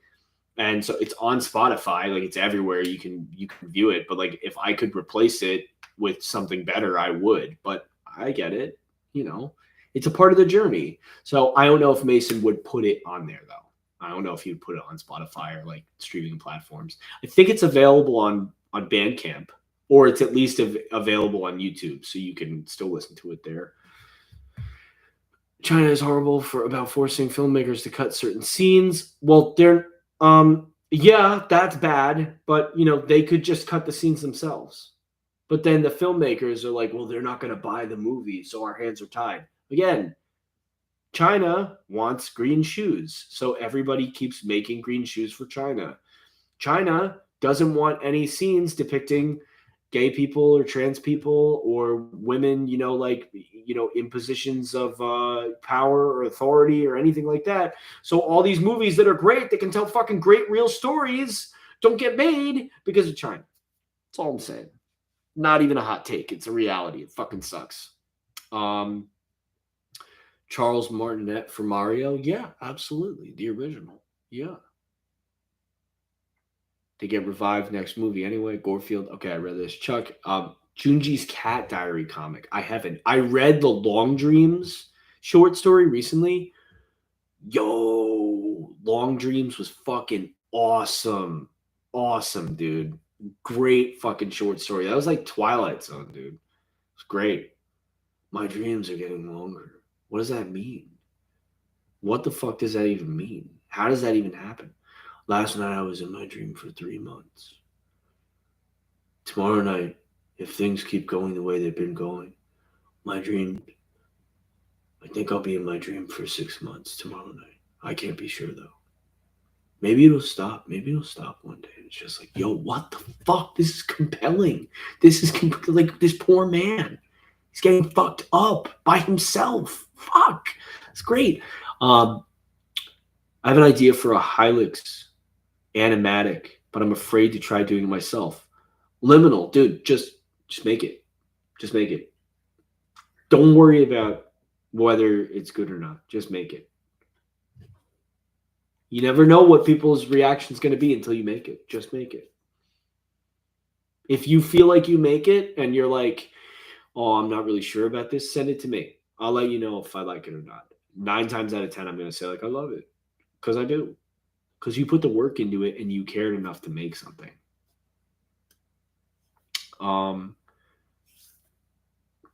Junji's Cat Diary. It's just a comic about his 2 cats in his horror style. Cool. All right, I'm going to do it.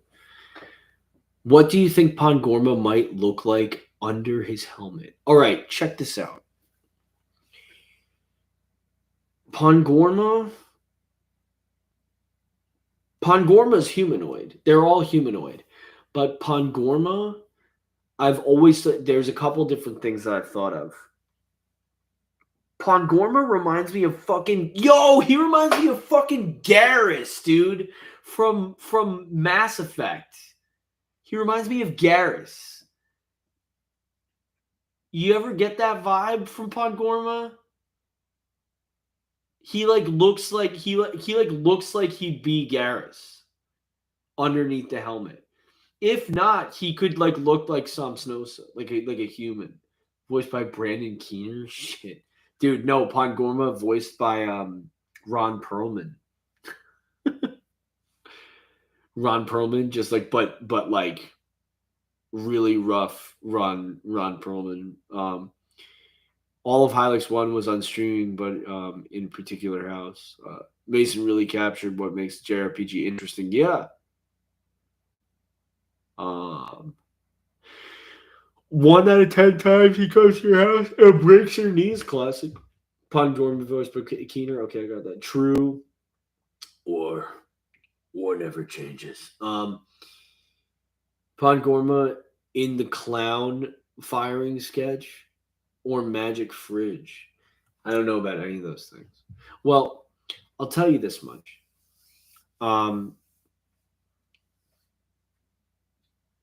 Hylics is really special. It's really, really special to me. It's obviously special to Mason. And again, I won't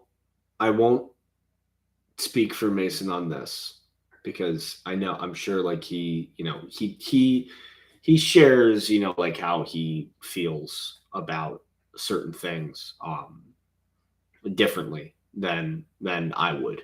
But I can tell you just from interacting with him on a regular basis that he is so appreciative of everybody letting him tell these stories visually, unbridled, in an improvisational way. He really feels like he can grow, and I feel like it's not necessary for me to remind him how much his fan base loves him. But every once in a while, I'll just be like, yo, man, you could do anything, dude. You could do anything and everybody will just love it. You could literally take the risk. Don't worry about it. Take the risk. You could do anything and anybody will love it. Take the risk. As long as it's not racist or bigoted or whatever, if it's fucking weird, take the risk, man. Whatever, dude. I'm taking risks in the new shit that I'm writing for his new game. I took a ton of risks in the Flipside OST because I took a huge risk in all the shit that I wrote for Hylics too. I thought that it was going to be like weird, like people aren't going to like this at all. And people loved it. You got to just like, we're so appreciative of everybody, man. It's crazy to think about. Everybody's so cool. And I met so many fucking cool people along the way. And I feel like everybody's friends, like I don't want to say like, oh yeah, like all of you are my friends. Like there's some separation, right? Like, we're like, if somebody came to my house and was like, Mr. Chuck, like, can we hang out? Like, it would be weird. But like, I'm willing to talk to like anybody about this shit because you're all so cool. Like, you're all super cool people. Like, it's nice to just be here, to have arrived at a place where there are people that really I tried to show someone Hylics and they were like, oh, no drugs. Well, you can show them this video. Guess what? Mason and I do not produce anything for any Hylics games on any drugs or any substances whatsoever. None. It's not a driving factor. It is not a driving factor. It is pure, actually. I can't work if I'm like, like messed up. And I'm like a pretty fucking straight shooter. Like there's nothing that I do that is like, oh yeah, like, okay, like, yeah, oh, I heard Chuck Salomon's doing like fucking crazy experimental drugs. I heard he's taking pure 2CT7 in his fucking basement. He's not sleeping for. No, dude, I don't do shit. Like, I don't do shit. I just write weird music, like, because it sounds weird. Like, if anything, I'm like getting high on my own supply over here of like music. Just like, oh yeah, this sounds kind of cool. All right, yeah, let's go for it. Just high off life. Yeah, 100%. Yeah. Both you and Mason are some creative, best creative types, and I'm so happy y'all went to. Yeah, I'm happy. I'm happy that you're happy, and I'm happy. I'm just happy to be here. Vitamin B12, my guy. Yeah, like just like go nuts on vitamins. Yeah, I mean, like, what am I gonna do, whole horse? What am I gonna do? Can you imagine, like, oh no, like, dude, and I'm hardly like, I'm not like huge yet. I would like to. I mean, I don't ever want to be like crazy famous, but like, I've got like 3,500 followers on Twitter, which is nothing. Like, you have 1 million people following you. Like, can you imagine you have 1 million people? Like, I'm getting to the point now where like I can like just tweet anything. Like, I can tweet a thought and like people will interact with it. It won't like die in the ether. Like, someone will interact with it and be like, oh, that was funny. Like, I'm getting to that point, but like that's the fun part, is like, engage with your fans. These are people that are happy that you're here. Show them that you appreciate that. Because what's the fucking point? I can't be here without you guys and girls and everything in between. I cannot be here without you guys. And I can't be here without Mason either. I can't be here without the help of the people on the flip side. I can't be here without my wife. I can't be here without my family. I can't be here without the help of so many people. I didn't just do this on my own. I did this with the help of everybody else. And I'm just like, reacting to it. My whole life is a reaction channel. I'm just reacting to it. Yeah, Hylics is fucking cool. Someone pursuing a STEM career. Yo, yeah. Dude, check this out. You're pursuing a STEM career? Yo, there's gotta be a way to marry the things that you've learned, the things that you're learning in your chosen, like, major within the STEM field. There has to be a way. Oh, dude. Glenn, dude, what the fuck is up? Okay, wait, hold on a second. My friend Glenn is here. I'm pretty sure it's Glenn. There's only one Glenn Gukowski. Glenn and I went to college together. Glenn's like one of my best friends in the whole world. He's awesome. He's a great dude.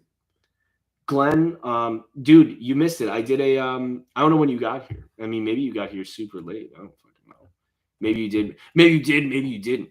Um, so I did a master class for these folks on one of my songs that was an expansion from Hylics too. So oh nice, and yeah, a mix of art and science. You have to, yeah, you have to do it. You have to. You like figure out a way to take your STEM degree and the things that you learned in your degree path and marry it to some art. Is I mean, like, what do you what's the like? Oh no, like you tried and it didn't work out. Okay, cool. If you don't try, then you're not gonna know. You have to try. You know, like you just have to do it. Yeah, it's like there's not like, oh no, like oh I failed. Oh no. Okay. Hit it from a different angle, dog. Hit it from a different angle, baby. Um, yeah, yeah. The class was good. G, it was really good. Um, I feel like I was able to convey the I was able to convey the information, the musical information of the piece, in a way that is palatable for like anybody, like even a beginner. I mean, I was trying to fit in, I was trying to get a little fancy with it, but um, uh, yeah, Glenn and I, we dormed in the same. We didn't live in the same dorm room, but we were in the same dormitory, and then we moved into an apartment where I stayed for like almost 2 years. Um, from sophomore year, like it was all of sophomore year, and then a little bit of junior year. Um, right? Am I wrong? It was all of sophomore year. Yeah, it was all of sophomore year. I made it work out, and then I moved in. I moved out of that apartment, and I moved in with my girlfriend, who's now my wife. And yeah, it was great. It was such a good time. Like we had fun, and I learned a lot from Glenn. He's like cool dude. Like really like hammered. Like the way Glenn is as a person, it really hammered into me that like I above all things I need to be like true to myself as a person, like above all else. If you don't know who you are, then what the fuck are you doing? Like you have to know, you have to know who you are. You can't. It's not. You know. You have to know.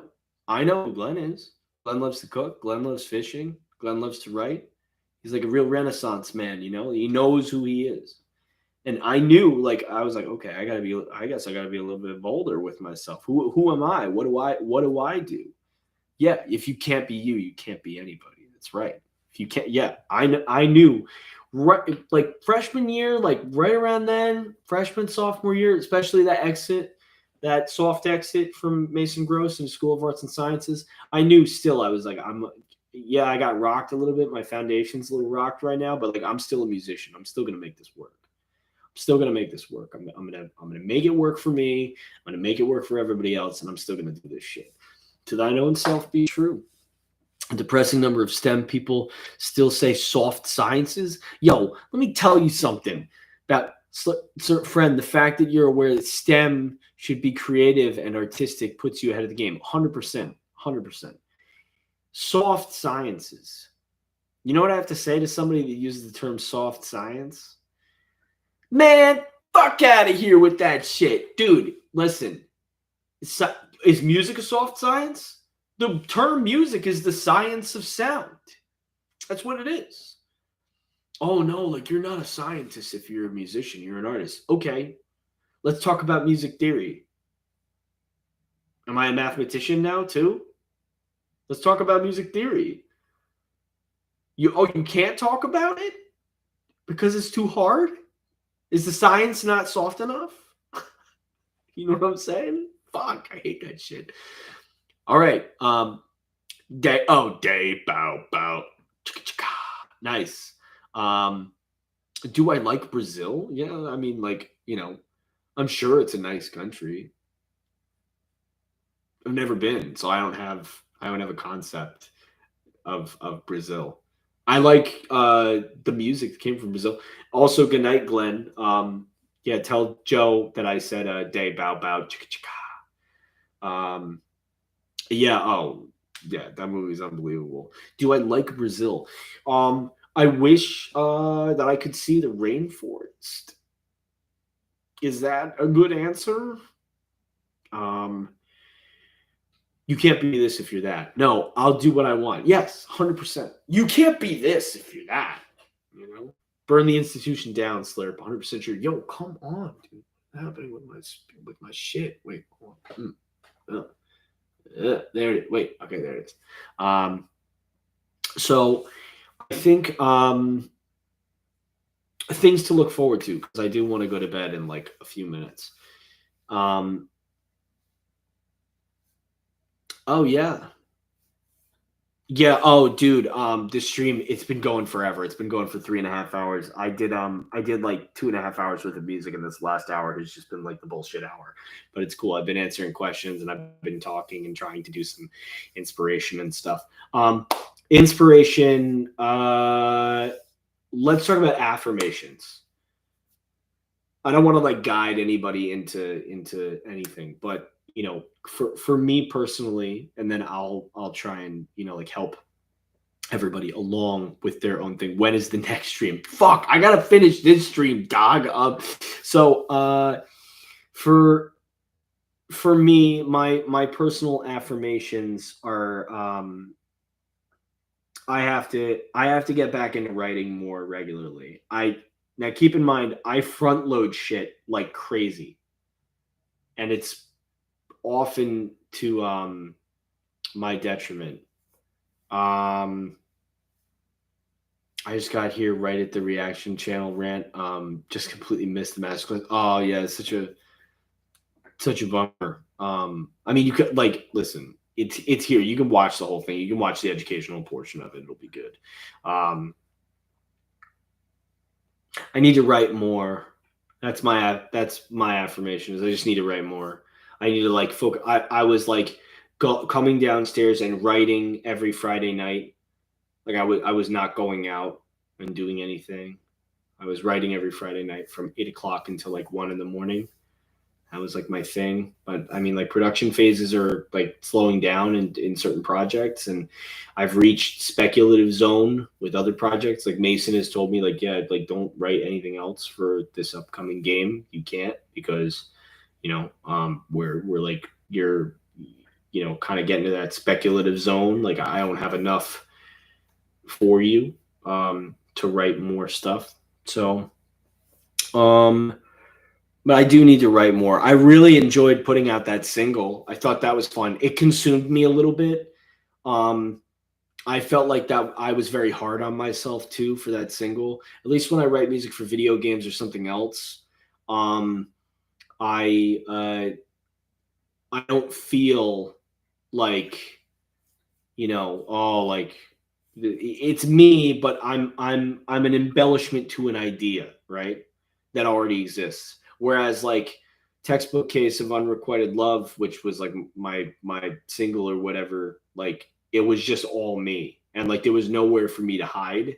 And it was just like an idea that I had. I wanted to write a song. And I thought like, okay, yeah, if the song does well, then I can like shop it to some people that I know at some television networks and see if I can get it. What's up, JV5429? I figured, I can shop it around and try and get it attached to like an anime or something. And it just like did like it. I don't want to say that it flopped because like a song could sit and exist for like 10 years and then someone finds out about it. And like, I mean, lest we forget, like I'm not, saying that I'm Kate Bush or anything, but like everybody's listening to Running Up That Hill, and that song already was super popular before, and now it's super popular again because of Stranger Things, because of like the 30-year nostalgia wave or whatever you want to call it.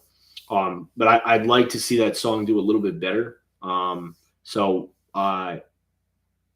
if I have to write more music to get people to listen to more of my stuff, so that song does better, then I'll do it. But that's like a personal affirmation. I need to write more. And I also just need to be, I need to, I feel like, in general, um, I just need to chill more.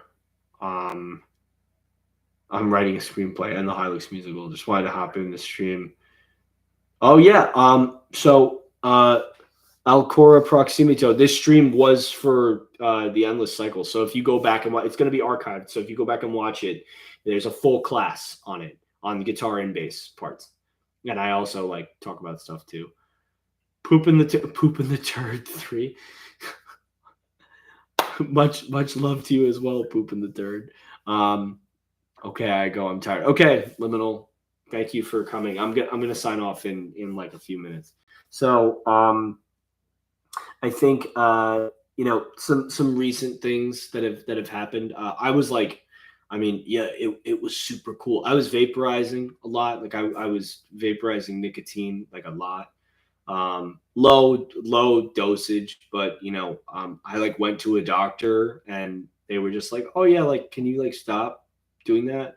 Like I did like a general wellness checkup and I'm fine. I'm like totally cool. Like I'm in like perfect health. But they were just like, yeah, I mean, like, you should really like stop. And then my wife was like, yeah, like, can you like, can we be done with that? And I was like, yeah, okay. So and like I had quit like for a long time, like a long ass time. And then like some straight up like, super stressful shit happened at the beginning of the year. And I was like, I found myself like, I was back in the 7-Eleven getting a vaporizer unit. And then I was back every week to get pods. And, like my kid was seeing me do it. And I was just like, all right, I got to fucking stop this shit. So, like, another affirmation is just like take care of yourself, like do one thing at a time. One thing at a time. If you're drinking too much, don't drink. I mean, I know that's hard, but if you're drinking too much, go easy, pare it back. It's not necessary. You're poisoning yourself. Smoking a lot of weed, don't smoke a lot of weed. Don't do that. Pare it back. You smoke every once in a while, that's fine. You drink every once in a while, that's fine. Go to bed earlier. Who am I to talk? It's midnight. But I'm working right now so that I can help people. You go to bed a little earlier. Every night. You just go to bed 10 minutes earlier every night. Even if you're just in bed. Get in bed earlier, 10 minutes every night. Until you get to a happy medium, What is this? I took a scoring for musical picture class this semester. Videos were great help. Oh, yeah. Yeah. Scoring for fucking film is nuts. I've done it. It's great. It's super fun. You have to have that screenplay. You have to have the screenplay and you have to have like the itinerary. It's not the screenplay, the storyboard with the time stamps. That's like so important. I've done stuff without storyboard and it's like, what the fuck? This shit is like, it's not going to match up at all. But I've had storyboard with timestamps and it matches like perfectly every time. It's like, yo, let's go. Yeah, take care of your body and don't apologize for it. Yeah. So I want everybody to just like take a sec, like, I want you guys to feel, guys and girls and everything in between. I want you guys to feel that that energy, that appreciation, right? Of like there's been over 20 people in here. Like I can't imagine like doing a stream and having 8,000 people in just the chat being like, I always like it being small. It's always like one of my favorite things about streams. I just want everyone to like realize that you're important to me and you're important to Mason and you're important to the fan base. And you gotta know that like you're a part of like a cool community. Like this the community for this game is cool. It's fun. It's all fun. There was some times where we had some people in here that were a little crazy. We had some people in here that were like little riotous, but it's okay. It happens. It's growing pains. Yeah, but yeah, minimal people on stream is super cool. It's more intimate that way, but it's a cool group. It's a cool fan base. Rely on each other. If you see somebody who's like posted Hylics stuff or like used to like Hylics or whatever, and you kind of see that they're going through a rough time on the internet, dude, just like see them. Just like there are people that will post shit that is like concerning, and it does not take more than fucking 2 seconds out of your day just to interact with them and see them for a second. It's the difference between them feeling like they have everything and feeling like they have nothing. You know? Yeah, and I know it's tough because I felt like for a long time I felt like I had nothing, and now I feel like I have everything that I could ever possibly want. And it's really nice. It's really nice, and I just want everybody to take a second to affirm what it is that they want for themselves and what it is that you can do to help somebody else realize that feeling of like having the energy to want, you know? Because sometimes people just don't have the energy to do anything, to even want for anything. I mean, you know, I have like I have trinkets. I have trinkets of stuff here that people have sent me, right? I have so many different pieces of art from so many different fans, and I've got memes and tattoo concepts and all the shit. The stuff that people just send me. And it's so fucking nice. Arizona's here. Fucking Arizona's like one of the first people that like, you know, was interacting with me on like Chord or whatever. Or I think Arizona, you may have even been as far back as my Instagram streams from like 2.5 years ago. What's up, Arizona? I'm fucking chilling. But it's just like, what can you do to help yourself? And then, yeah, dude, they were respect. They really fucking were. They were super wild, and it's crazy to think about that how far this whole thing has come. You know, it feels weird, but I mean, it feels natural. Um, you know, I just want everyone to realize that like you mean a lot to me, and again, I won't speak for Mason, but I know for a fact that you guys mean a lot to him too, and you mean a lot to the projects that we are dreaming up. You know, the people that are on my team that are in here, like Spec and you know, Lucille was in here for a little bit. She had some stuff going on, so she jetted. But unless she's still here and she's just quiet, you know, like Hex, Monk Cat, Spec, Lucille, my brother, yeah, and me. We're all just like, you know, we're over the moon that people are super excited about the stuff that we're making. And it's just like we can't be here doing this without people just being interested in who we are. And no one's gonna be interested in who you are if you're not willing to just be a little transparent with yourself and with other people too. And that goes for your art, and it also just goes for you as a person. Like, you know, don't be so afraid of what could happen if you just shared like, you know, a piece of yourself as an artist. So try and figure out like what it is that you want, make it happen, and then how are you going to help somebody else realize their goal, realize their dream?